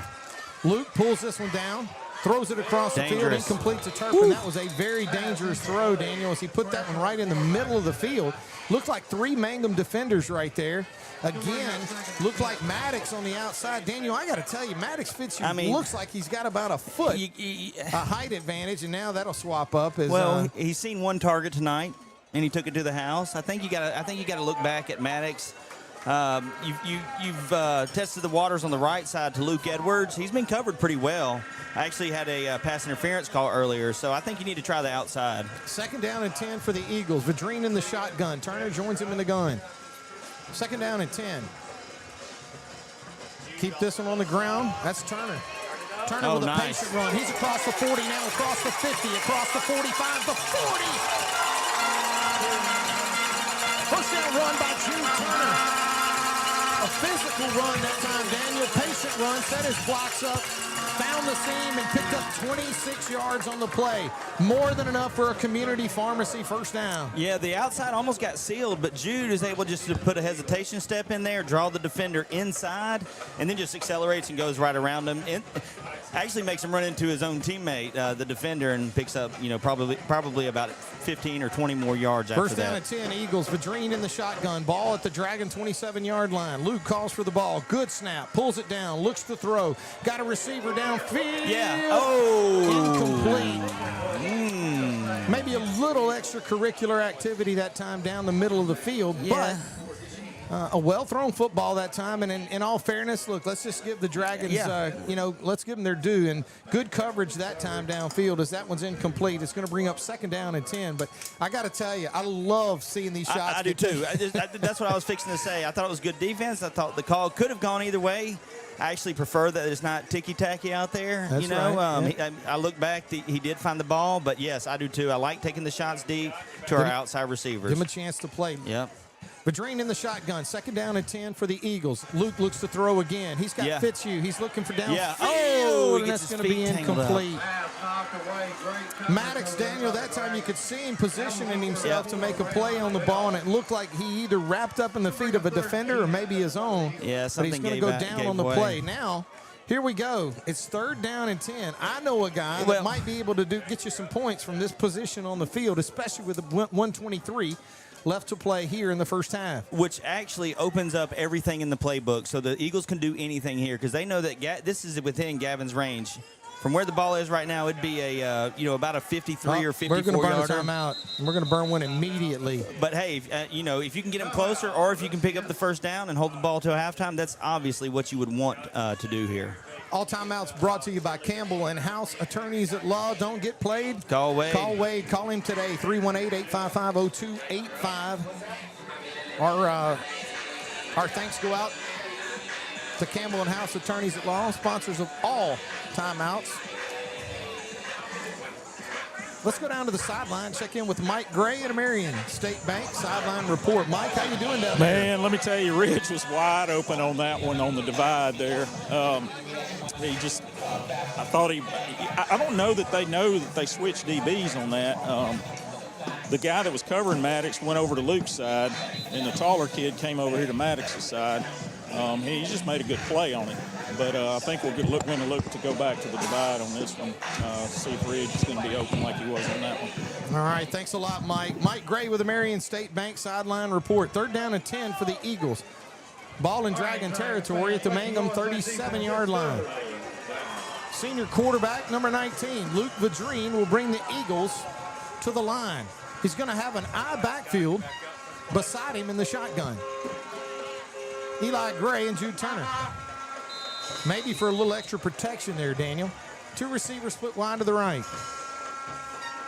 Maybe a screen. Good snap from center. Luke rolls. He's got block and throws this one back across. That one's going to be complete to number 9, Ridge Coates. Really good defense. Will have none of it. But he gets maybe a yard on the play. And I know a guy that can kick that. Yep.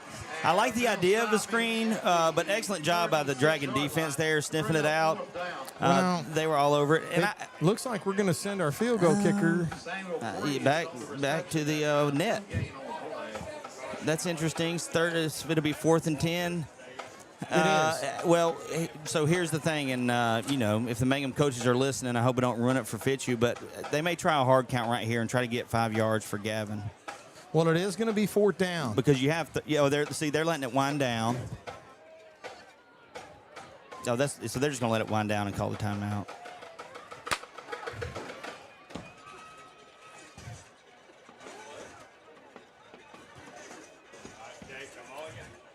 Yeah. And Coach Fitzu will take a timeout with 20 seconds left to play in the half. And Drew Vadrine's heading out there, so they may be talking about a play that they're going to run. And I wanted to say this, David, because, a lot of the teams that we see, they're going to stack the box against us because they just say, hey, look, we have to stop the run. We're just going to make them beat us through the air. I don't think Mangham does it. I think they stack the box because they trust their guys on the outside. They've done a really good job of matching up with our outside receivers in this game. We have the one catch on the slant, but other than that, I don't think we've gotten anything down the field on the outside. And I got to tell you, I like the slant. Yeah. We've seen a lot of seams. Yeah. We've seen a lot of, but it has been a minute since we saw that hard slant. But having said that, I totally agree with you. Mangham's playing good football tonight. Washita Christian Eagles are playing better football. But Mangham is definitely the best football team we've seen all season. I can assure you that, and then some. All right. Coach Fitzu and the Eagles decide to roll the dice. 4 wide. 2 left, 2 right. Luke Vadrine is going to be in the shotgun, and now we're going to play chess with each other as the Dragons are going to take a timeout. Sponsored by Campbell & House Attorneys at Law. Don't get played. Call Wade. Call Wade today. 318-855-0285. Campbell & House Attorneys at Law. Timeout sponsors. I got to call Wade and say, hey, what would you do here, Wade? Because we need to. I think I'd kick it. We need to. I think I would kick it here. I think I probably do, but just because, I take the points. We get the ball. We get the ball to start the second half. We go off, and we got a kicker that can do it. Now, here's the problem. You and I hadn't been watching film all week. I've seen a lot of film, but I hadn't been watching it like offensive coordinator Drew Vadrine. That's right. If he sees something, you and I both know if he sees something, he'll stow it away for a rainy day. And this may be the time that he sees what he sees. Yeah. Hey, Coach, you remember that slant? Well, number 14 is Luke Edwards. And Luke Edwards is going to draw somebody, Daniel, probably about, considerably shorter than him. Yeah, they're going to have to put somebody in motion. All right, there's the slant. I don't know what we're thinking here. I hope Mangham called a timeout or somebody did. All right, we got a penalty marker on the play, so it looks like maybe an illegal shift against the Eagles. I think it's us, yeah. Thank goodness. Yeah, that wasn't going the way we wanted it to right there. Procedure against the Eagles. I wonder if that was a double pass type thing. So we're going to give maybe our kicker a chance here. I don't know. Well, it's a long one now because they're going to take the yards. And so now you'd be looking at a 58-yarder as opposed to 53, and they're going to call on the kicker. Oh, my. Yeah, this is going to be a 58. Lord. Career long. Oh, they're punting. We're going to punt this football. Well, I can't necessarily disagree too terribly much. No. Just like you said, the 58 yards is, well, that's a lot. Not a lot of wind, and we're not playing on the turf. So here we go. The Dragons are going to send a couple of guys deep. They should be, if you Looks know. like number 12, and that's going to be Reginald Robinson. Number 1, Jamarian Lawrence. Gavin gets his leg into this one. That's a nice end-over-end kick. Yeah. Dragons are going to signal for a fair catch, and they'll have 15 seconds to try to put something together or take a knee. Yeah, they're at the 11-yard line. No, I'm sorry, the 14-yard line. They'll probably try to run one play here. WSB drawing for the ice chest full of stuff tonight, the hunting gear, is Jeremy Williamson. First down. Jeremy Williamson, go see him down there. And 10 by the gate there by the for Mangham. stand. You have won. Ball at their, looks like the 13-yard line, maybe what Donnie said. WSB. Yeah, they look like, I think they are just going to kneel on it. Victory formation or kneeling formation for the Dragons. The Eagles will send a couple of safeties deep. Casey will take a knee, and that is going to bring it into the first half of play. We want to thank our second quarter sponsor tonight, D&H Sporting Goods. 2 locations, Bastrop, Sterlington to serve you. Stop by D&H Sporting Goods for all your Ouachita Christian Eagle gear. D&H Sporting Goods, longtime supporter of Ouachita Christian Eagle Athletics. Before the half, let's go down to the sideline and check in with Mike Gray and a Marion State Bank sideline report. Mike, how we doing? Man, we got a good game going on. Yeah. Look, Mangham's good. We've made some plays, but I think it looked like we had a reverse coming on that last play before the legal procedure. I'm not sure where that one was going, Mike. I just know me and Saul was sitting over here going, punt, punt. Yeah. Don't give them the ball at the 40. Yeah. I mean, one mishandled little handoff there, and we got a problem. Yeah. But, so I think with a 21-point lead, that was the wise thing to do right there. I think so too, Mike. Cooler heads prevail as the Eagles are going to take this into the half. Yeah, Mike, but you know, Go ahead. they're still running cover 0, knowing we're going to pass. We've had some guys open.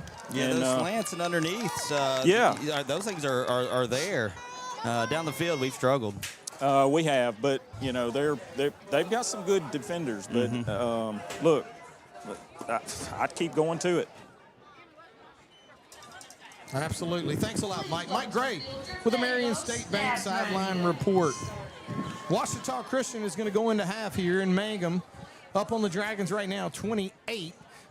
Want to ask you to come back and join us for our halftime show, as well as some scores from around the area. Daniel, a few games last night, but the bulk of the action is still going on this evening, and I know you run those down at halftime every week. I want to invite you to come back and join us for our halftime show.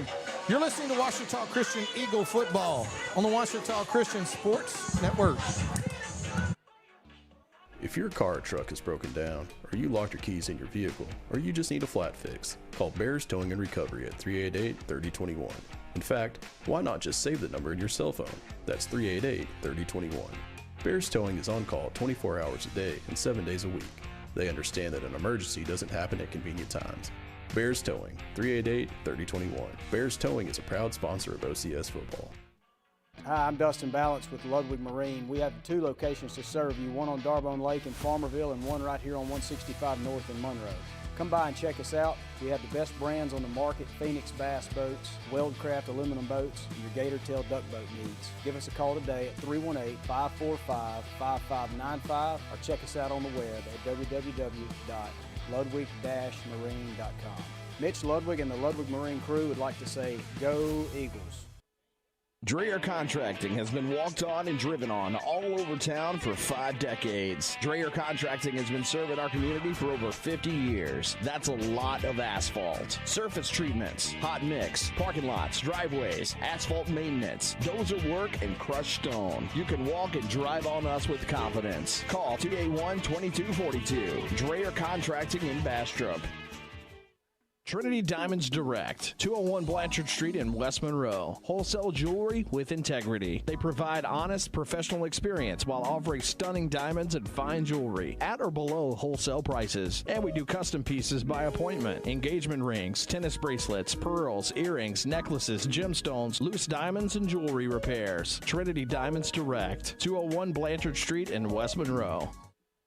There's no better time to get rid of those glasses or contacts. Now with the latest in LASIK, all laser eye LASIK, safe and ultra precise. Call for a free evaluation. 318-32-LASER, 318-32-LASER. Make the high humble decision for your LASIK care and clear vision.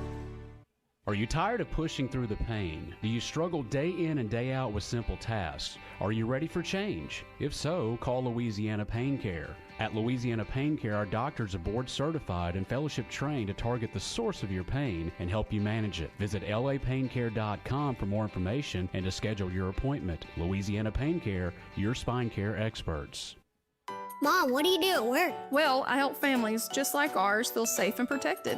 So kind of like superheroes. Exactly. Whether it's your car, home, or even life insurance, I make sure families are covered when they need it the most. So you're kind of like our superhero. That's right. I'm Ashton Halterman, your local shelter insurance agent. Call me today and let's protect what matters most, your family. Shelter insurance for your auto, home, and life. Call my mom, Ashton Halterman, at 318-343-3582 or stop by the office at 100 North Park Drive in Monroe. Here's the deal. When you combine State Farm home and auto insurance, you save an average of $889. State Farm agent Ron Bush is ready to help you combine home and auto and save with 2 locations to serve you in Bastrop and Sterlington. Call 318-388-4663 today. Like a good neighbor, State Farm is there. Average annual per household savings based on a 2019 national survey by State Farm of new policyholders who reported savings by switching to State Farm. When lights go out on game night, what matters most is family, trust, and community. At Jim Taylor Buick GMC, that's who we are. We've been serving Northeast Louisiana for more than 2 decades. With certified technicians, service after the sale, and relationships that last long after you drive off the lot. Visit us online at jimtaylorbuickgmc.com or in Monroe, where we are professional grade, and we never stop working for you. Trying to decide where to eat tonight? Join us at J. Papa's Restaurant and Market, your neighborhood spot for lunch and dinner located on the Ouachita River at 2538 River Landing in Monroe. We're open Monday to Wednesday, 11 a.m. to 9 p.m., and Thursday to Saturday, 9 a.m. to 10 p.m. Come by today and try one of our great steaks, seafood, or specialty pizzas. And start your meal with one of our many appetizers from duck wraps to char-grilled oysters. Bring the whole family and enjoy your meal inside our beautiful dining room or on our deck overlooking the levee. J. Papa's is a proud supporter of the OCS Eagles.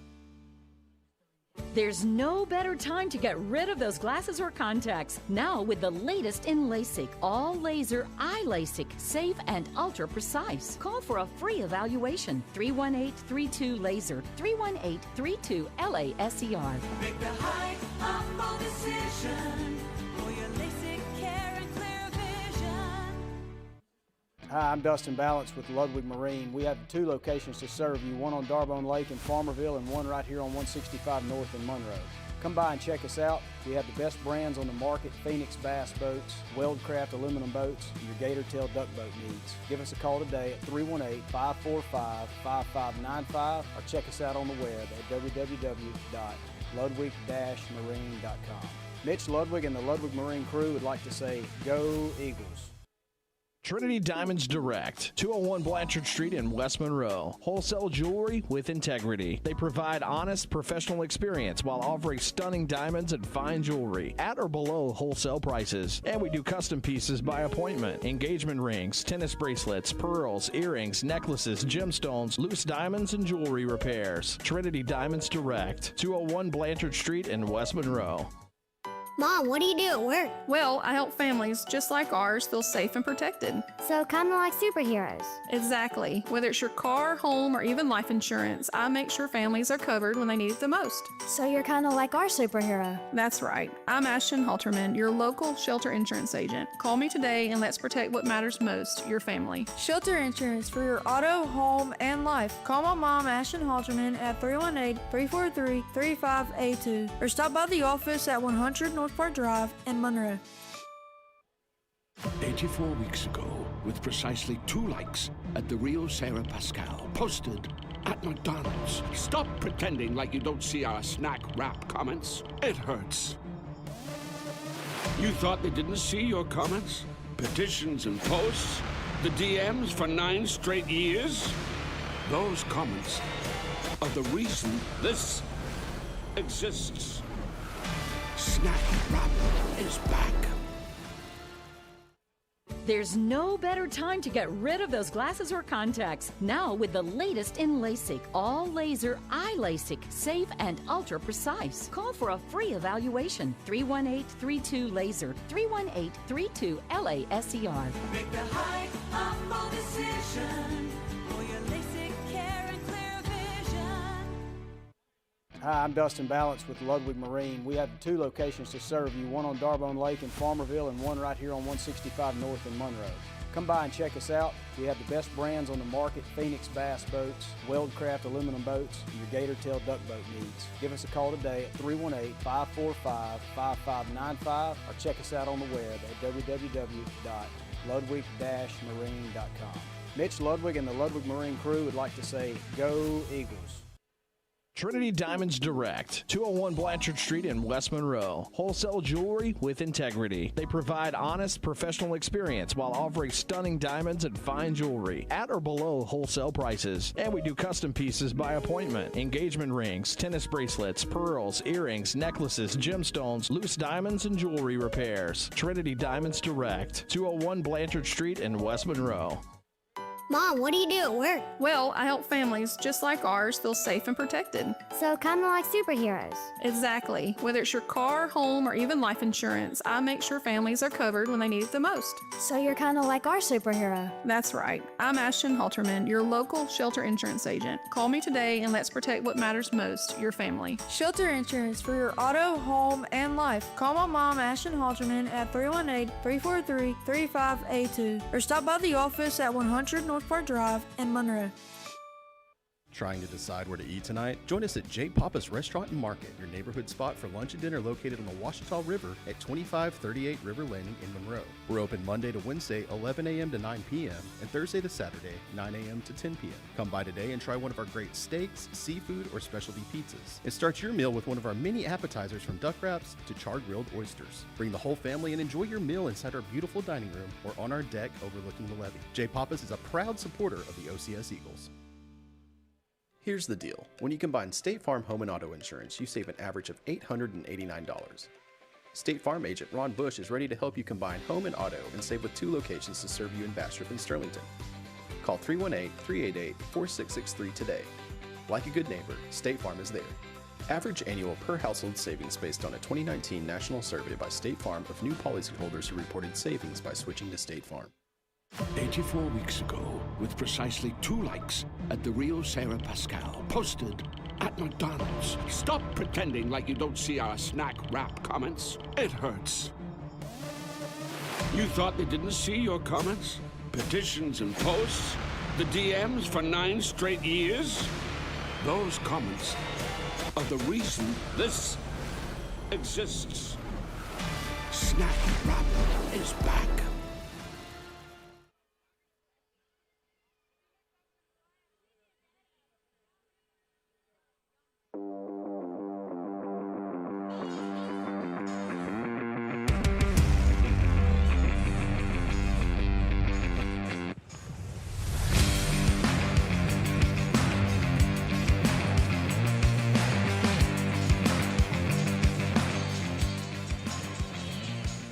Welcome into the Farm Bureau broadcast booth here in Mangham, Louisiana for this district matchup. 4th district matchup for both teams, OCS.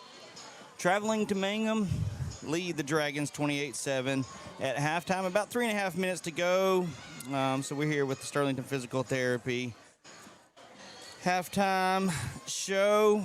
I do want to thank, I do want to thank Craig Lowry and the folks at Sterlington Physical Therapy, located at 8649 Highway 165 North. Give Craig a call, 318-235-9326. And it's been a good half for the Eagles. Jumped out to a 14-0 lead. Had a chance to score again, but the Mangham defense made a stand. Got the ball back and subsequently scored, making it a one-score game. The Eagles, since then, scored twice. But we did have a chance to see this Mangham defense step up there in the second half, put a little pressure on the Eagles. As a matter of fact, the Eagles got the ball back with 2 minutes left and unable to put any points on the board after a couple good defensive plays and a penalty. As far as statistics go, here for the first half, Luke Gadreen, 5 of 13, 150, and 3 touchdowns. Jude Turner with a receiving touchdown. Maddox Fitzu with the first receiving touchdown, then Jude, and then Patrick Turpin. The other touchdown that the Eagles scored was a rushing touchdown by Luke Gadreen on a 4th down. He puts it across the goal line. Jude Turner has 8 carries for 36 yards. Also has I think he has 2 catches, but one of them did go for a touchdown. Let's see. Colby Casey on the Dragons, 7 of 12, 58 yards passing, 8 carries, 34 yards rushing. It does have a rushing touchdown, the only points for the Dragons tonight. He's got 34 yards. Willie Randolph also has 8 carries for 34 yards and 4 catches for 27 yards. So in the first half for the Eagles and the Dragons, let me pull this up. Bear with me just 1 second. Not much difference in the first downs for either team. The Eagles had 8 first downs. The Dragons had 9.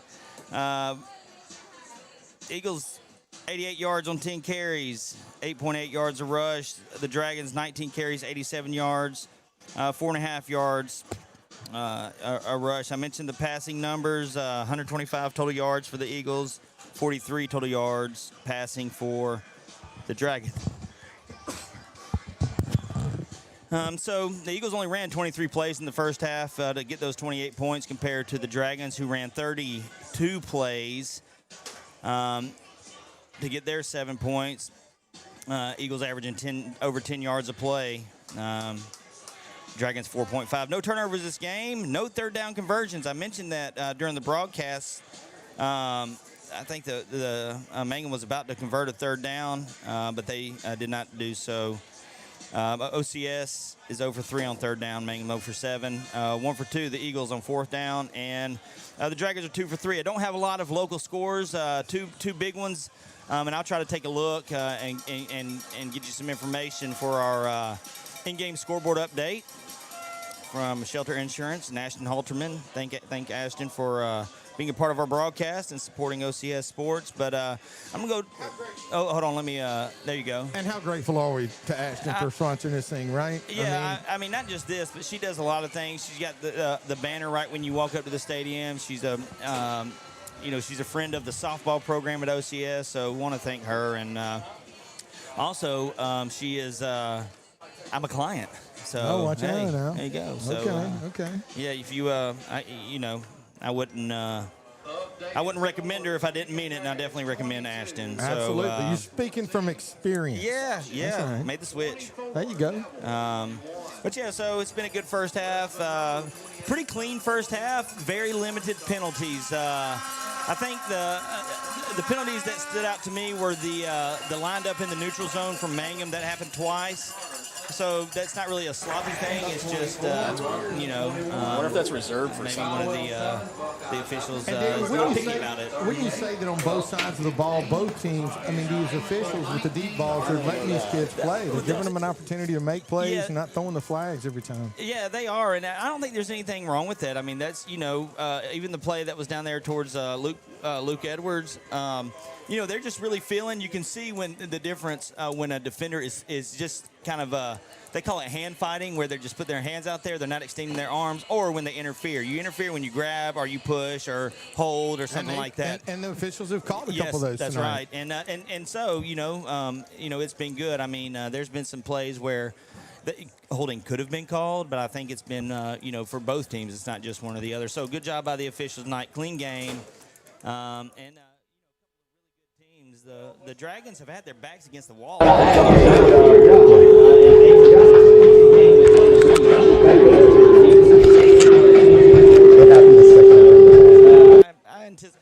expect a, you know, a banger of a second half here.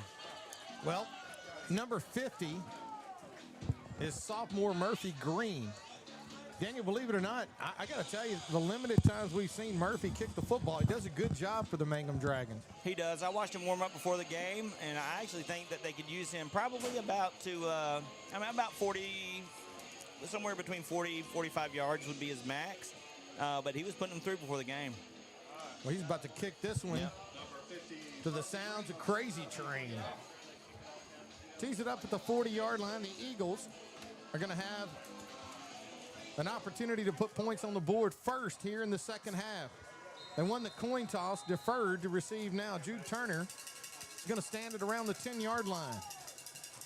Green gets his leg into this one. It's going to be short, and it's going to be taken by one of the upbacks. Actually not taken by him. It's Eli Gray, and Eli Gray's got some running room. Good gravy. Now they're going to throw a flag behind it. Have no idea what happened on that one, but we've got a penalty marker on the far side of the field. Actually, two now. My guess will be a illegal block.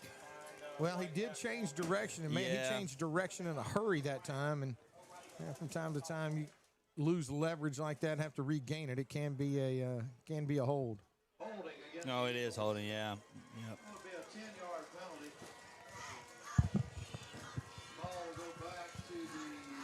Gray had a tough time handling it, but once he got it, he was able to get upfield. But now that's going to be negated and brought all the way back to, they're outside the 20.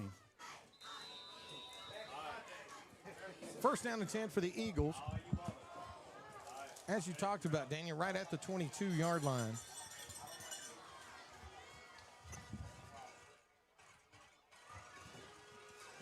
Maybe put this one at the 23. First down and 10 for Ouachita Christian. Opening possession here in the second half.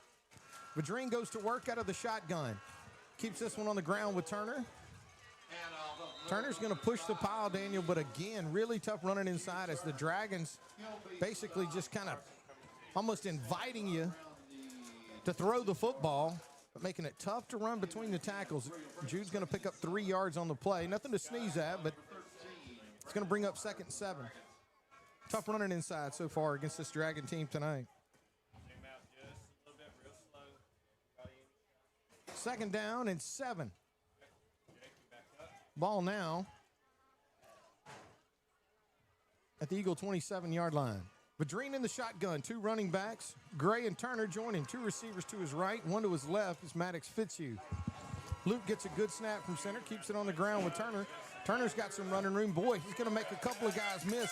Daniel, that's the fumble. The ball's on the ground. Now, I don't know. We're going to have to look back, but it looks Let's like see the what officials. the white hat's going to do here. They're going to throw the beanbag. Yeah, they're saying it's going to be Eagle ball. Eagle ball, so they're going to reel them down all the way back here at the 40. Boy, the Eagles a beneficiary right there. Really good run that time by Jude Turner. Daniel, that's one of the times that you get to see the finesse that Jude has, as he does a great job of getting his way through traffic and picking up the first down. Well, that's a good point, because we're used to seeing him just, roll over people, and hey, now he just bounces it outside and picks up the first down. It is going to be first down and 10 for the Eagles. Ball at their own 41-yard line. Luke Vadrine in the shotgun. 2 backs join him in the gun. 2 receivers left, 1 right. Good snap from center. Keeps this one on the ground with Gray. Gray is going to make the first man miss. Stiff arm. He's going to be drugged down, but not until he picks up a nice gain on the play. Pick up 6 yards on the play. Looked like it may have been Harrington on the stop for the Dragons. Yeah, nice job by Gray. He runs pretty much the same thing that Jude just ran to the other side, but runs it this way and runs through a couple arm tackles. Set the Eagles up nicely with second and real manageable. Second down and 4. Ball at the Eagle, 47-yard line. Luke Vadrine in the shotgun with 2 running backs with him in the gun. 2 receivers to his right. Maddox Fitzu to his left. Keeps this one on the ground to Turner. Turner cuts this one up inside. Going to be real close to a community pharmacy first down. If they spot him where I do, or where Donnie does, it's going to be just shy of the first down. So it's going to be a gain of 2 yards. Wow. Yeah. Actually, they give him 1. Looked like a gain of 2. It's 1 yard, so it's going to bring up a big third down play here. 3rd and 2. Actually, 2.5. Make some noise for that defense. It's 3rd. Biggest play of the half. Opening drive of the first half for Ouachita Christian. Eagles leading this contest right now, 28-7. 3 receivers wide to Luke Vadrine's right. Eagles traveling from right to left on your radio dial. Turner joins him in the shotgun. 2 seconds left on the play clock. Gets it off. Gets this one inside to Turner. Man, that is tough running inside. Yeah. Mauled. Basically daring the Eagles to throw the football. That's going to be a loss of 2 yards on the play. And when is the last time you saw the Eagles struggling to run the football, Daniel? No. It is going to be 4th down and 5.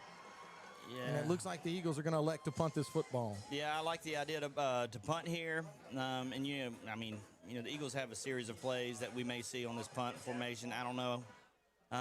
But, yeah, having a real tough time getting going. Number 92 for the Dragons, Cameron Allen, kind of playing that interior defensive line, does a really good job of, putting a stop to Jude Turner on that last play. And like you said, it's not just running the football, but how often do we see Jude Turner get tackled for loss? It hardly ever happens. Good snap from center, and Gavin will punt this one and That's hammers a good one. it. That's a good one. Plenty of hang time. Going to drive the Dragons back. Daniel, a nice combination of hang time and distance that time. And the kicker for Ouachita Christian, Gavin Polk. The kicking Punt's going to cover it. I was going to say, when I say kicker, he can punt, he can kick, he does a little bit of all of it, and he does all of it at a pretty high level. Punt covers 37 yards, no return. It's going to be 1st down and 10 for the Mangham Dragons. This Dragon offense, Daniel, is going to have to get something going pretty quick. They plan on staying in this football game. The defense does their job against the Eagle offense. Kobe Casey in the shotgun. Going to turn. He hands this one inside to KJ Bell. Bell's got a little bit of running room. He's going to push that Eagle pile. Oh, my goodness. Stays on his feet. Going to have more than enough for a first down as he takes this one across the 30-yard line. Just on the other side of the 35, it looks like a gain of 16 yards on the play. Yeah, just kind of created a misdirection play, just a fake toss. I just went back and watched it and, just created that misstep. We talked about that a few weeks ago.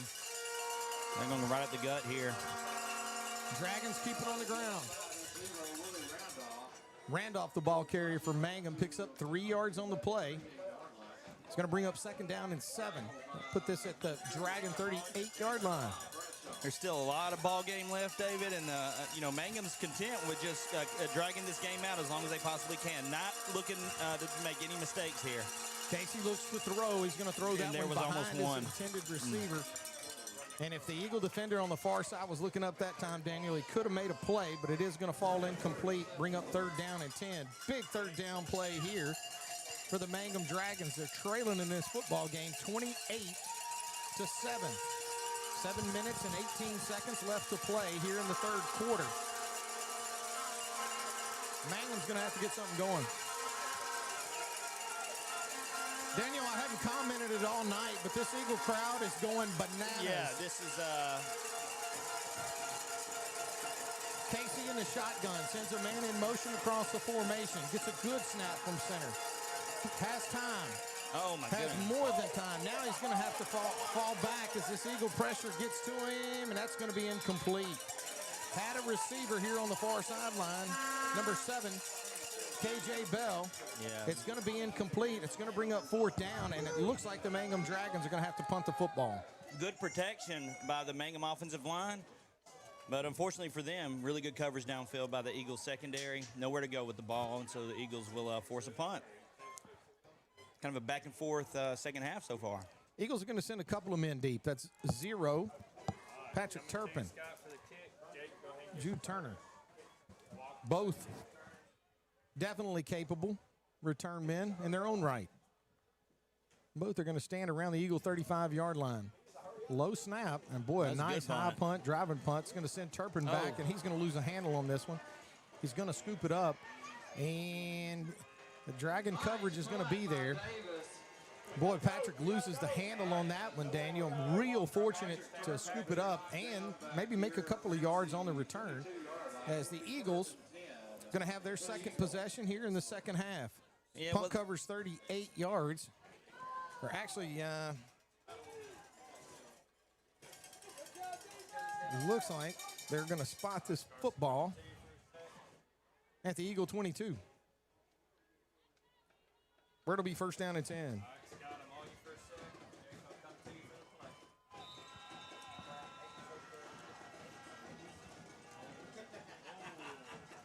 Luke Vadrine will bring the Eagles to the line of scrimmage.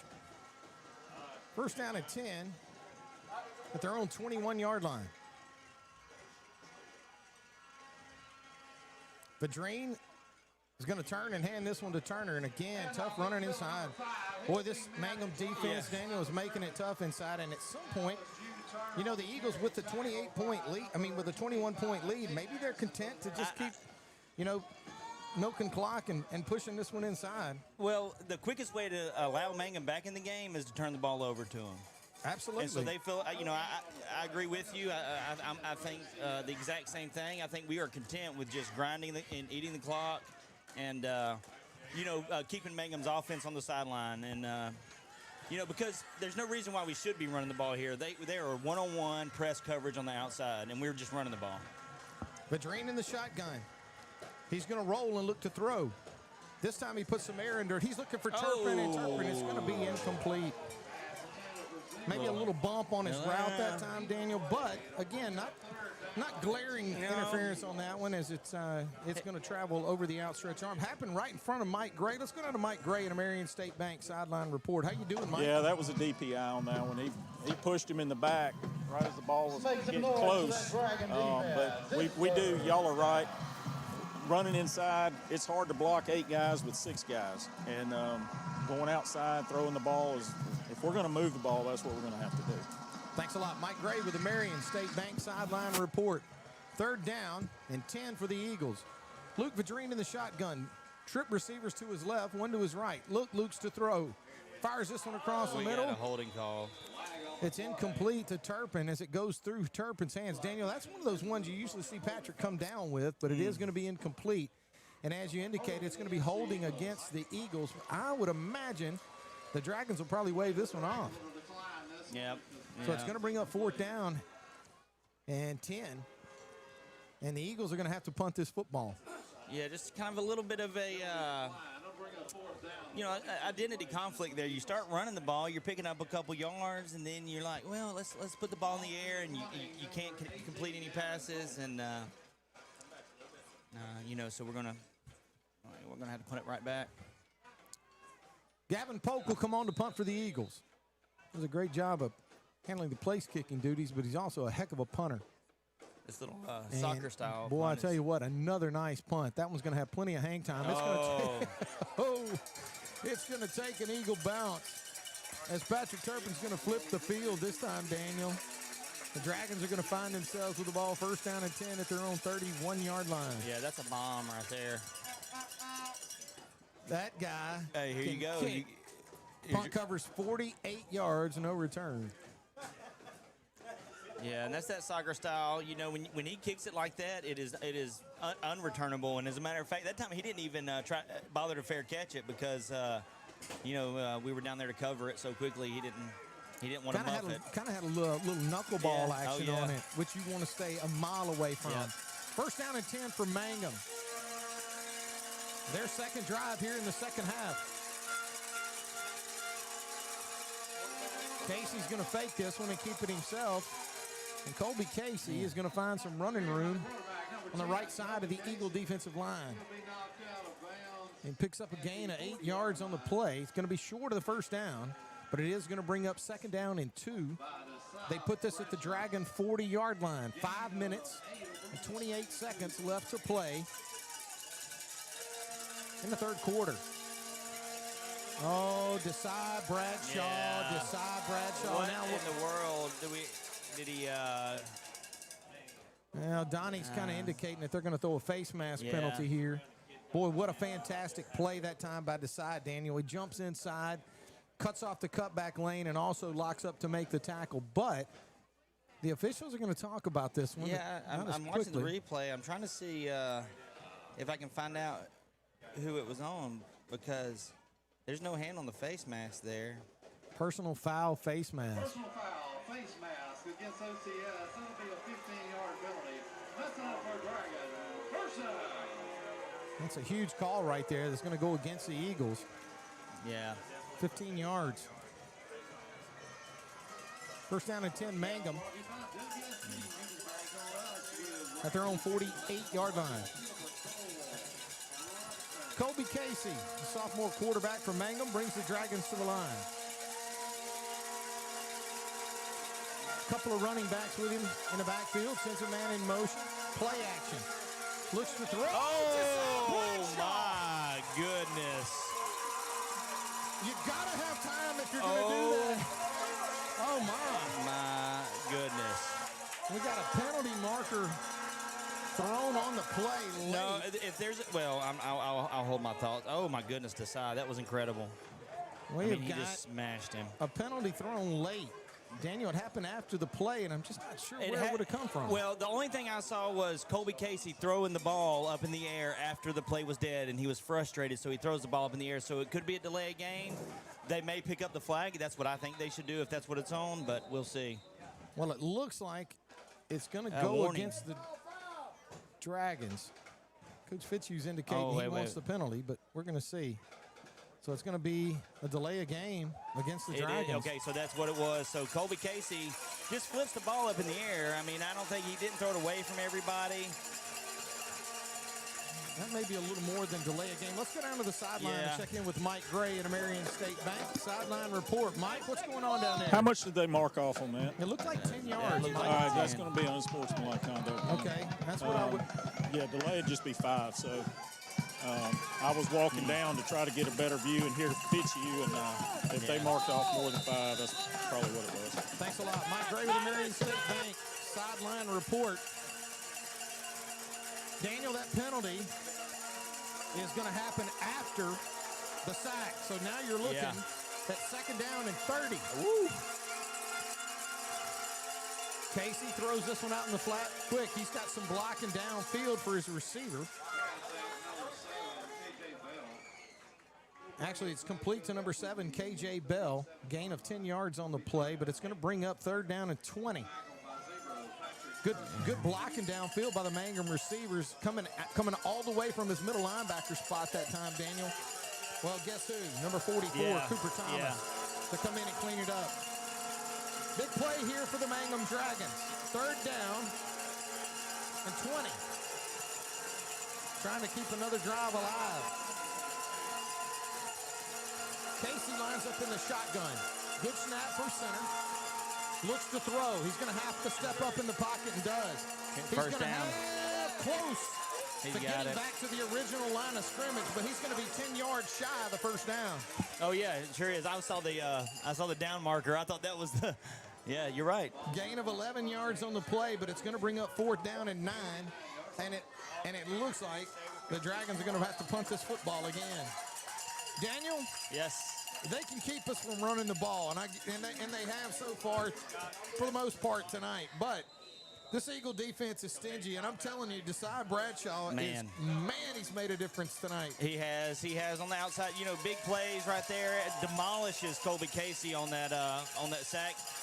So much so that he gets frustrated and then tacks on the penalty for delay, unsportsmanlike or whatever the call was. And so now the Eagles are going to get the ball back, and I wouldn't be surprised to see them go back to the ground game. And eventually, I'd say just we go with it. saw it in the second quarter, though. Our offensive line started beating on them, and that's the thing. I'm thinking you keep swinging the hammer, and eventually you're going to break through, or you're going to break the hammer. You're going to make a play. Yeah, that's right. But vertically, we can't get in. We can't find anybody down the field. Well, when we run crosses, we're getting them. I like the slant. Yeah. Timeout's brought to you by Campbell and House. Attorneys at law don't get played. Call Wade. Call Wade, 318-855-0285. Third quarter sponsor, Randall's Captain Avery Seafood and Specialty Meats. For all your tailgating needs, catering needs, call Randall, 318-388-2278. Want to thank Randall's Captain Avery Seafood and Specialty Meats, long-time supporter and sponsor of Ouachita Christian Eagle Athletics. 4th down and 10 for the Mangham Dragons. They're going to punt this football. It's almost blocked. Yeah, he said he tipped it. And it's going to come to rest. Great job that time in the backfield. Looked like we had a chance to block it down. We did tip it. So the Eagles are going to end up with great field position here. They'll spot this football right at the Eagle 35-yard line where they'll start this drive. A punt is only going to cover 15 yards.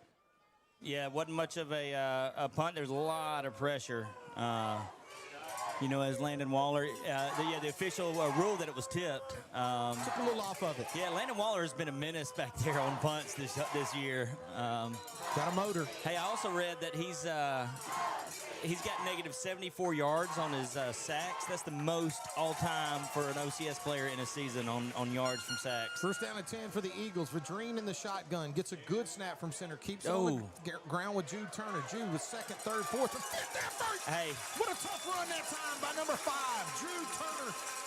That's the kind of run, Daniel, that just takes it out of you as a defensive line.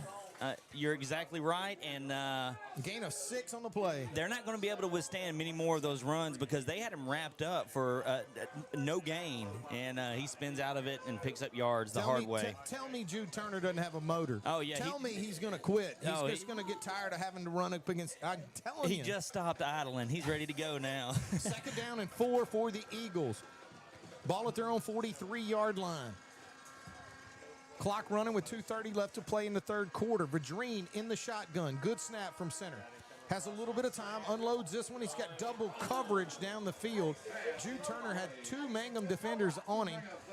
And that's going to bring up a big 3rd down play here as the Eagles are going to need another, they're going to need another 4 yards to keep this drive alive. It's going to be 3rd and 4. Ball at their own 43-yard line.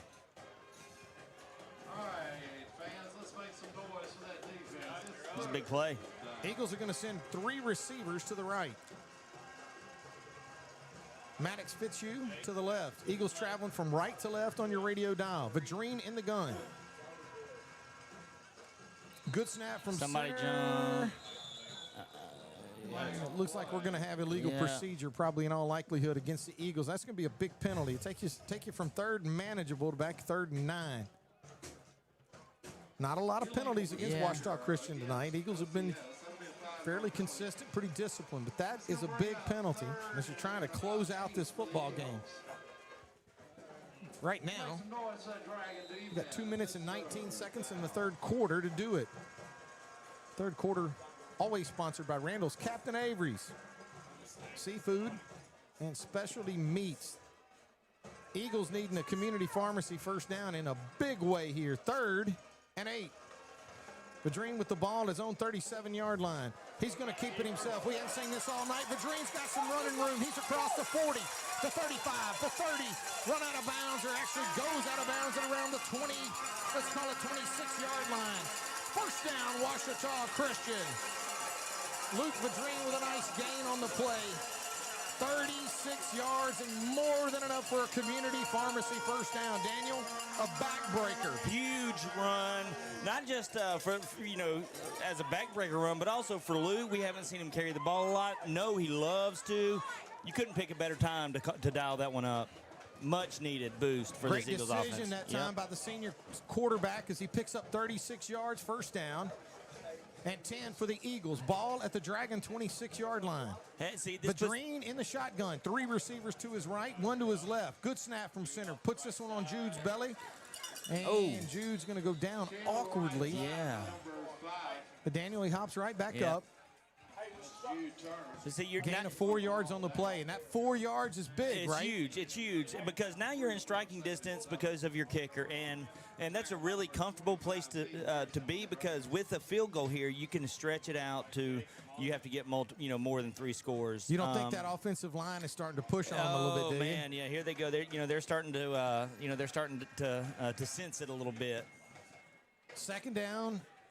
And 6. I say take a shot to the corner right here to Fitzu, to Maddox. 2 running backs in the backfield. Nope. Keeps this one on the ground to Gray. Gray with a tough run inside. Gray's inside the 20. Great inside the 15. Gain of 8 yards on the play for Gray. That's going to be more than enough for a community pharmacy first down. Inside the Washam Agency red zone, they spot the football at the Dragon 14-yard line. Clock running with 1:07 left to play in the third quarter. Ouachita Christian is knocking at the door. Luke Vadrine in the shotgun with 2 running backs with him in the gun. 2 receivers to his right, Maddox Fitzu to his left. Good snap. Luke's going to keep it himself. He's got some running room. 10, 5, touchdown! Ouachita Christian! Luke Vadrine is going to take it in from 14 yards out and add to the Eagle lead. Daniel, you're going to be looking at a 28-point lead in the third quarter, and that is a lot. That is a lot, especially with the rate that the Dragons have been picking up yards tonight. That's a tough task for anyone, and so that was much needed for the Eagles to kind of put this game in a place of security. Gavin Polk on to attempt the extra point. Snap is down. Kick is up. And it's good as Gavin adds the Jim Taylor Buick GMC extra point. And the Ouachita Christian Eagles are going to increase their lead over the Mangham Dragons right now, 35-7. I do want to thank Forsyth Church of Christ for partnering with us. Team up with Forsyth Church of Christ. Love, serve, grow together. Come worship Sundays, 10 a.m. on Forsyth Avenue in Monroe. You can see all the details at facoc.org.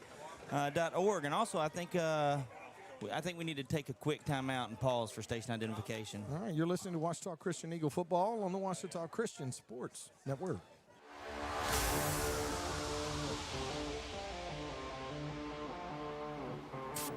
Always uplifting worship and Ouachita Christian School varsity football games. KBYO, Farmerville, Ruston, Monroe is the all-new Power 92.7. And now, back to OCS football. Welcome back inside the Farm Bureau broadcast booth, brought to you by Agent Chris Thomas. Lebrano Field, Mangham, Louisiana. Gavin Polk is going to kick this one, Daniel, and it's going to actually travel out of bounds. Eagles are going to get hit with an illegal procedure call here. A little uncharacteristic of the fair-haired wonder leg. Yeah. But that one's going to travel out of bounds. The Dragons, I think if they're, Coach Wilshire actually knows he's not going to let them re-kick this one. He'll take it at the 35. Yeah. All right, let's take a break, Daniel. Let's go down to the sideline, check in with Mike Gray and Marion State Bank sideline report. How we doing, Mike? Well, we were talking down here about how we were just running in the middle of that first drive, and I kept thinking, okay, he's setting something up. And then Luke pulled it on that third down, and Gray got a good run on a cutback. Mangham's defense is over pursuing on that run, so that worked really well on that drive. Thanks a lot, Mike. Mike Gray with the Marion State Bank sideline report. Kobe Casey. Oh, my goodness, this is the defense. This side, Brian Shaw is all over it. That's tough. It looks like it's going to be a loss of 1 yard. Decide Daniel gets there. And, I mean, you know, he hadn't made all these tackles by himself, but he gets there, sets the pursuit angles, and then, and then here comes the cavalry. Yeah. Gain of 1 yard on the play. I don't know if you want to call that a gain. He fell forward for a yard on the to avoid the sack, but it is going to bring up 2nd down and 9. They put this football at the Dragon 36-yard line, and that, I don't know, Daniel. I don't know if the Dragons are going to come try to squeeze one more play in here before the quarter, and they do. Yeah. They're going to keep this one on the ground with Randolph. Randolph's got some running room, but he's going to be run out of bounds after a nice game. Probably one of the better runs we've seen out of Mangham running backs tonight, as he's going to pick up a nice chunk of yardage, as that's going to bring it into the 3rd quarter of play. Gain of 17 yards on the play. We're going to take a quick break from here at Mangham. You're listening to Ouachita Christian Eagle football on the Ouachita Christian Sports Network. If your car or truck is broken down, or you locked your keys in your vehicle, or you just need a flat fix, call Bears Towing and Recovery at 388-3021. In fact, why not just save the number in your cell phone? That's 388-3021. Bears Towing is on call 24 hours a day and 7 days a week. They understand that an emergency doesn't happen at convenient times. Bears Towing, 388-3021. Bears Towing is a proud sponsor of OCS football.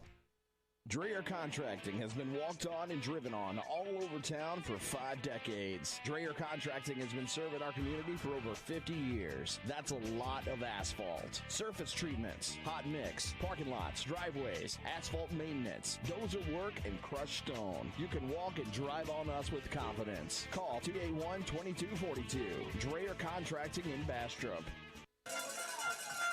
Welcome back to Mangham, Louisiana. Inside the Farm Bureau broadcast booth, quarterback Colby Casey looks to throw. He's going to get hit at the line of scrimmage. I mean, there's just nowhere that he can escape. It's going to be a loss of 1 yard on the play. Bring up 2nd down and 11, as the Dragons now are going to find themselves with the football at the Eagle 48-yard line. Daniel, 11 minutes and 36 seconds left to play in the football game. If Mangham is going to get anything done here, there's going to have to be a lot bigger sense of urgency than what we're seeing right now. Play clock is just got reset. Casey in the shotgun. He's got a lot of pressure on him in a hurry. He's going to complete it. Cooper Thomas is all over it. Unbelievable. Thomas comes up from his linebacker position. He's going to close the door. Loss of 1 yard on the play. 3rd down and 12. There was one person on that field that recognized screen, and he was all over it. This Ouachita Christian football team is playing ball tonight. Cooper Thomas coming up to make a great open field tackle. Daniel, you and I saw it on film. Randolph is a guy that can make you miss. He's Cooper dangerous. Thomas wrapped him up and he had nowhere to go. By the way, Cooper Thomas is not one of the more skinny, wiry guys we have. He'll hit you. He will hit and you. And he's a load to drag around. Yeah. 3rd down and 12. Casey looks to throw. Got some pressure. Here we go again. He's going to complete this one to number 9. That's Blake Pierce. Pierce will pick up positive yardage. It's a big 4th down here for Mangham. And Daniel, I think you're in a position now where you got to go. Yeah, you have to. You really give no choice here, but man, that's going to be difficult against the way that this Eagle defense has been playing here. A gain of 8 yards on the play brings up 4th down and 4. Watch the side. Watch the side. Casey in the shotgun. Good snap from center. Looks to throw. He's got a man wide open in the flat. That's going to be Randolph. And he'll be run out of bounds right around the 25-yard line of the Eagles. Well-designed play. Gain of 15 on the play. Just a quick throw out to the left, and Randolph's able to pick up. He's definitely their playmaker, their go-to playmaker. They got some other guys, but number 0, Willie Randolph.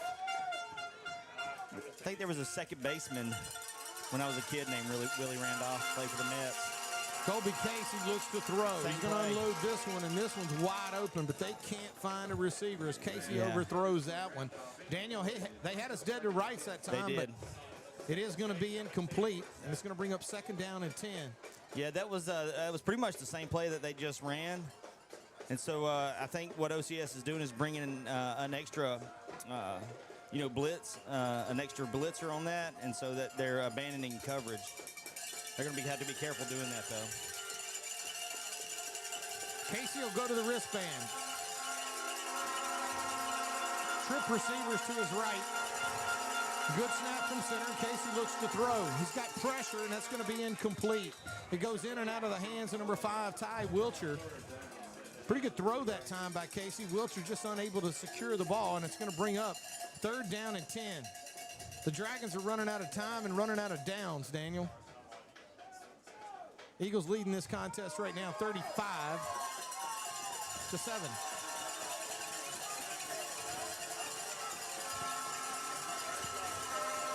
Probably the biggest 3rd down of the night here for Mangham, Daniel. Of course, you know you're looking at 2-down territory from here anyway, so just need to pick something up here. Casey in the gun. Looks to throw. He's got pressure. Got time. He'll get that one out in the flat. Oh, my goodness. Nice run that time by Randolph. Randolph has become very, very dangerous. Yeah. When he's more involved in the Dragon game plan. As it is going to bring up 4th down, though, Daniel. Well, actually, they spot this football. Oh, he was 2 yards short. Coach Fitzu does not like it, and I don't blame him. He was 2 yards short. I don't know what just happened. No, it's going to be 1st down and 10 for the Dragons. Colby Casey's going to keep this one himself. He takes a pretty good leak, but he's close. Let's see if we can get a better spot. It's kind of tough, Daniel. This press box they got us in is a great press box, but you can't really see any. Yeah. It's a gain of 8 yards on the play. Okay, so now we can see a little better. They bring the ball out. They'll put it at the 6-yard line. So it's going to be 2nd and 2 at the 6. Colby Casey in the shotgun. 2 receivers to his left, 1 to his right.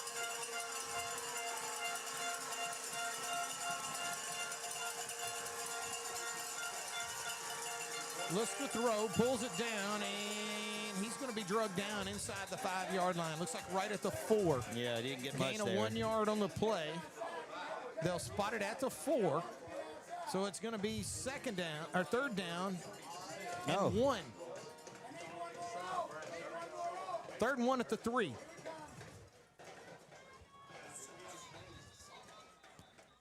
Actually, no.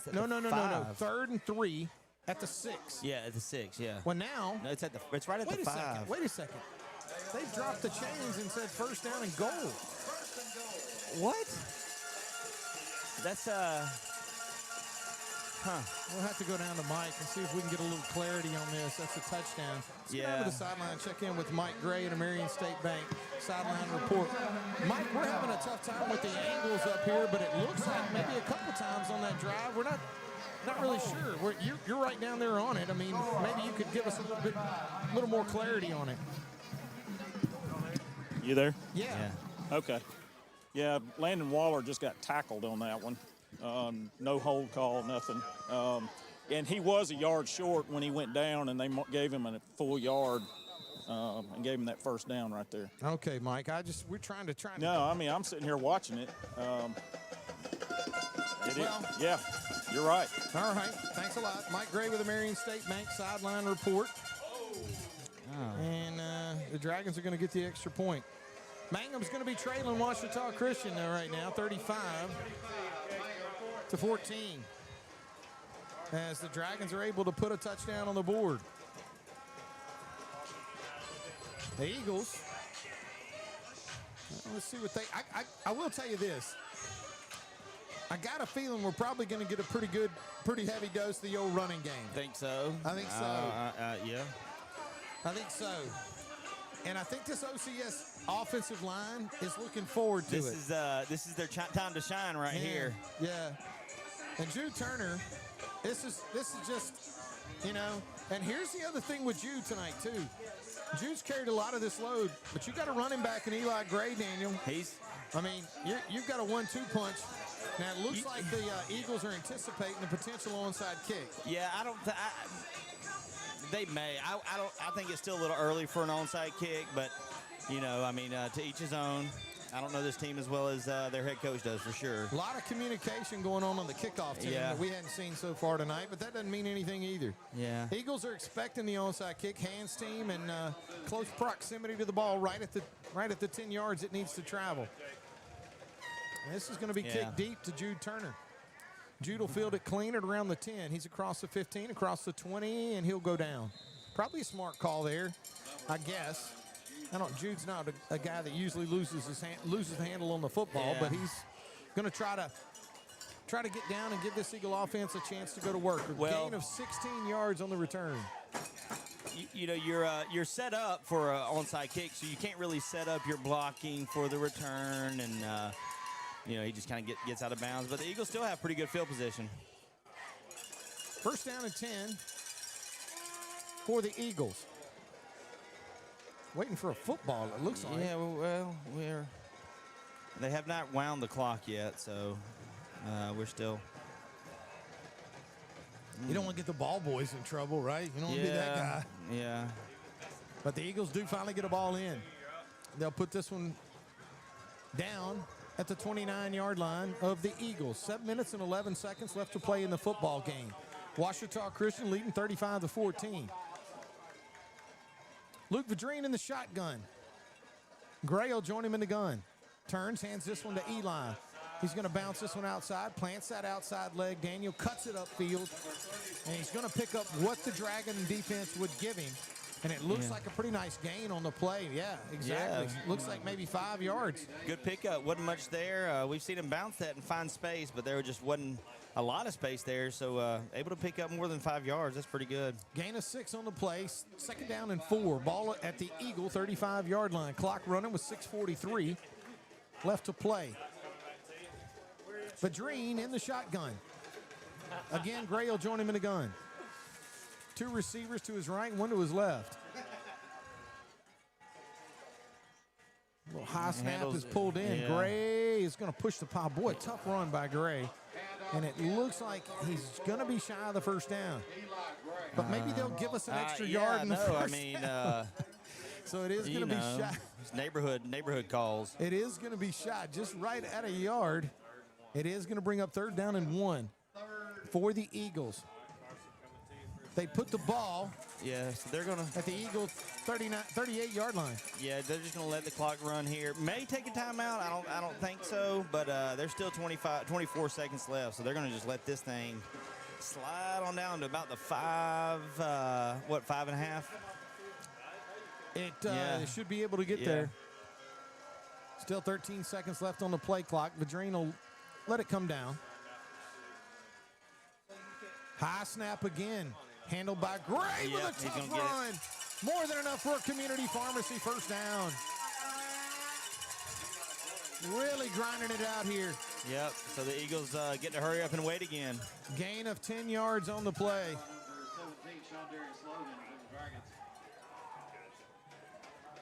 This is kind of tough on us, Daniel, and the fans, as we're going to sit here and watch a lot of time play at the clock. But, hey, Neville just scored to take the lead back from Ouachita. Ouachita was ahead 31-28. Neville just took the lead back late. Got a couple scores here. Yeah.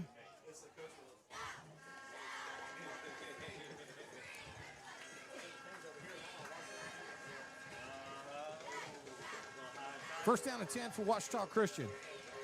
Good snap from center. Luke looks to throw this ball, and he does. That's going to be intercepted. Vadrine's pass picked off by number 20, Kane Toa. First down, Dragons.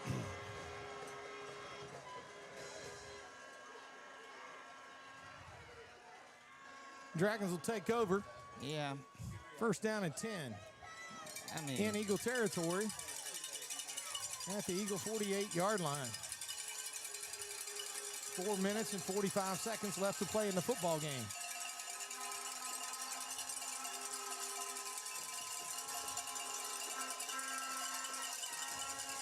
Kobe Casey brings the Dragons out. 2 receivers split wide to the right, 1 to the left. 1 running back will join him in the backfield. It's Randolph.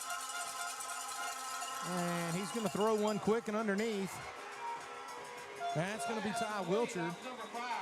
Wilcher's going to pick up some good yardage against the Eagle defense. Gain of 9 yards on the play, just shy of the first down. Or maybe not. Maybe he did. Yeah, keep waiting. Look, they're moving the sticks, honestly. They're moving them. Look. He's a yard short. He marked the ball a yard short and then just moved the sticks. Dude, Mike, I got to tell you. It's pretty. Oh, there we go. Yep. Pretty tough. Casey looks to throw. Put some air into this one. Got a receiver off the fingertips of number 7, KJ Bell. By all intents and purposes, he should have called that. Oh, he had a step on the Eagle defender. It was there. He tried to one-hand it. I think he could have grabbed it with both.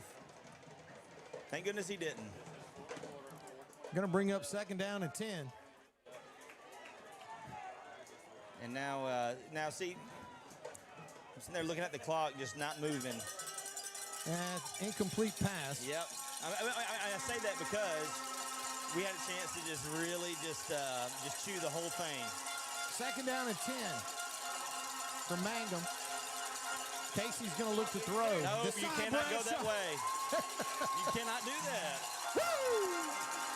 Oh, you should love to watch that guy play defense. That is the wrong door to try to go through. I'm just telling you. Woo! Son of a gun. -6, a loss of 6 yards on the play for Bradshaw, as he has a lot to deal with on the edge. You figure Kobe Casey may have figured that out by now, I mean, but maybe not. You know, we're gonna stay away from 45. Oh man, kind of hard to do though. All right, 3rd down and 16 for Mangham. They're heading in the wrong direction. We need a big sack right 3 here. 3 minutes and 50 seconds left to play in the game.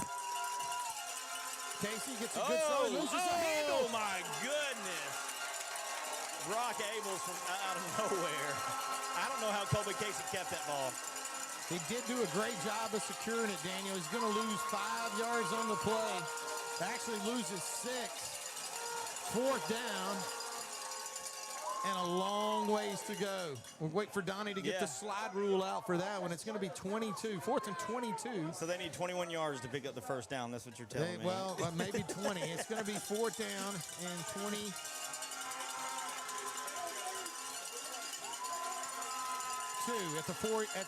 at midfield.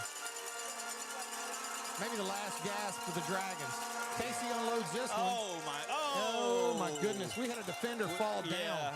Tristan Raymond was in position and slips, and it looks like it was just an easy catch, and it goes right through the hands of Bell. The Eagles will get it back. One of those nights for the Dragons, right? When it goes through the hands of your best player. Yeah. Hey, I'm thinking here, David. Yeah. We should keep the ball on the ground and try to wind this clock down. Well, let's go down to the sideline, check in with Mike Gray and a Marion State Bank sideline report. How we doing, Mike? Me and Saul were just talking about, well, we run the ball now. After we got that first down, and we were talking about the only way they get back in it is if we throw an interception. Yeah. And they had a long pass. The kid could have caught it. That one right there went through his hands. We just got fortunate there, but if we ain't running the ball, I'm not sure what we're doing. Mike, I got a good feeling we're going to run the football the rest of the way here. Yeah. I mean, you get down under a minute if they even get us to 4th down. I agree. Thanks a lot, Mike. Mike Gray with the Marion State Bank sideline report. Verdreen in the shotgun, 2 running backs with him in the gun. Gray, the deep back. They're going to hand that one to Eli. He's got some running room. He's across the 50, across the 45. Nice gain that time and a tough run by number 34, Eli Gray. Picked up 8 yards on the play. Daniel, not only did he pick up 8 yards, but the clock's running now with 2 minutes and 41 seconds left to play in the football game. Ouachita Christian leading this game right now, 35-14. And I got a feeling that we're going to grind this thing out. And I'm going to tell you something. That offensive line is finally starting to lean on them. 2nd down and 2. Ball at the Dragon 38-yard line. Verdreen with 2 running backs with him in the gun.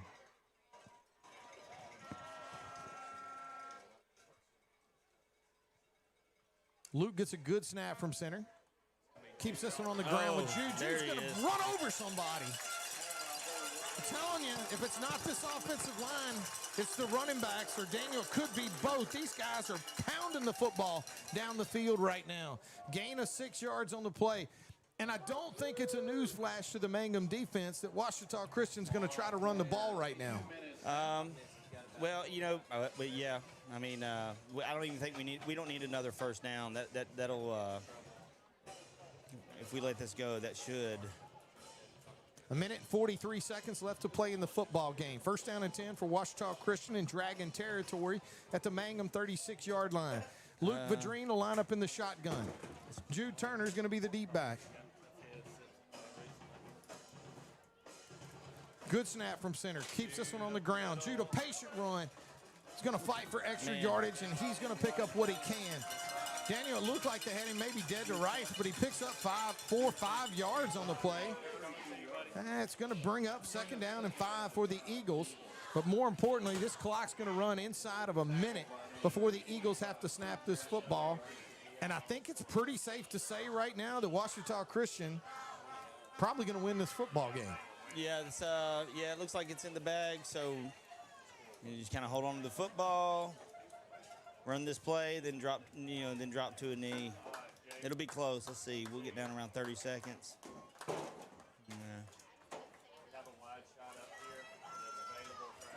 Yeah, see, they're lining up in victory right now. It just depends on how long. Probably takes one more play. Nah, it won't. That's going to do it. Yep. Ouachita Christian's going to make the trip to Mangham, Louisiana. What they're going to do, Daniel, is handle their business. Yes. This is a business trip, and the Eagles treated it as such. These young men came out and won a football game. I've heard it all year. We haven't played anybody. I don't know how good this football team is. Well, we played somebody tonight. And the Ouachita Christian Eagles take care of their business as they defeat the Mangham Dragons 35-14. Let's go down to the sideline, check in with Mike Gray one more time. Mike, how you doing down there? I like a victory snap. Yep. Oh, I love it. Yeah, that was once we got that last first down, I didn't think they could. I thought we could run. Just it not out enough there. time, Mike. No, there wasn't, and yeah, Daniel said we're going to run the ball, and well, we might. Hope so. So yeah. Anyway, Mangham's a good football team. Our defense played really well tonight. Made the stops they needed to make. 14 points for Mangham. That's I think probably one of their lowest totals of the year. I think it is their lowest. Because they've got a really good offense. Their line was really good. Mike, I'm going to tell you and Daniel and probably everybody listening to the stream or on the radio right now, look, I do think Mangham has a good football team. I just think we got a better one. We do. And we do. I've heard people telling me all week, Ouachita Christian hadn't played anybody. They hadn't played anybody. Well, you know what? We played who we can play. No. And that's a good football team wearing purple tonight, a well-coached football team with some talented young men. And Ouachita Christian got it done. Yeah, that was a really good game, and glad to see it. I hope we have a good one like that next week. Absolutely. We're going to need one. Daniel, I believe we are going to host the Faraday Trojans. Yeah, coming to town. Yep, that's going to be a good one. I'd like to see. I'm excited to see that one. Absolutely. Thanks a lot, Mike. Mike, great job tonight. Mike Gray with the Marion State Bank sideline report. The Ouachita Christian Eagles are going to win this one going away tonight, 35-14. A little more interesting maybe than it could have been towards the end, Daniel, but still a really good quality win for a good, I'm just telling you, a talented football team in the Ouachita Christian Eagles. Yeah, the Ouachita Christian Eagles, it is a good football team. They kind of, in the famous words, they are who we thought they are who we thought they were. So we've watched them all year just light up the scoreboard, hold teams to nothing, and they come out here, travel over here to Mangham against a high-quality football team. And I'll even go this far and say that Mangham in Division IV non-select, they're a real contender. Like, they're going to be a team that nobody's going to want to see in the playoff. The playmakers that they have, they're hard to throw the ball against. I learned that. They're hard to run the ball against, too. But they covered our guys on the outside. They did a phenomenal job with that, made it really difficult on Luke. Got to him several times. But eventually, you know, the Eagles just outlasted the Dragons. And but don't you love the fact that, like, everything you said was 100% true, but somehow, some way, we figured out a way to get what we needed to win this game. Oh, yeah. I mean, you know, that's right. You just find a way. And when you get those opportunities, you capitalize on those. And neither team actually capitalized on all their opportunities, you know, but the Eagles, they made their opportunities early in the game to jump out to the lead. And to me, that was the, you know, ultimately the difference. That 14-0 lead, we ended up winning by, you know, 21 points. But, you know, that right there just kind of put the Dragons behind the 8 ball, and they just had a hard time catching up against this run defense. I think the Eagles just got told they won the game of the week. Yeah. And who wouldn't want to be happy about winning the game of the week, coming over to Mangham tonight and winning this football game in a big way. Daniel, it's you know, it's one of those places you love to play football. And look, I'm going to take a minute to say this. All right, Ouachita Christian's a great school. It's got a tradition of football. It's got a great tradition. But I'm going to tell you something. Tomorrow, I think there's a pretty good chance that one of the guys that used to wear this green and gold is going to be representing another team in our fair community. Yeah, and I'm gonna tell you, I don't know if it comes to fruition. I don't know if he's going to be, but a lot of indications are he may be taking the field. And if it is, I'm going to tell you, I can't wait to support Landon Graves, who may have a chance to play tomorrow. Play a pretty good bit for ULM against Southern Miss. I'll be tuning in. I know you'll be tuning in. I'm going to be all so, over it. Hey, you know, it's going to be it's a really neat thing. You know, always I love watching that kid play football. And now we get to do it again after a little hiatus for a couple years. And, well, I mean, nonetheless, taking on the number one defense in the Sun Belt Conference in the Southern Miss Eagles, but. I got to tell you, I don't think Landon would want it any other way. No. He don't want to play anybody that. I mean, you know, if you're going to do it big. And I don't think he's going to be too terribly worried about it tonight. But you want to get to play the game?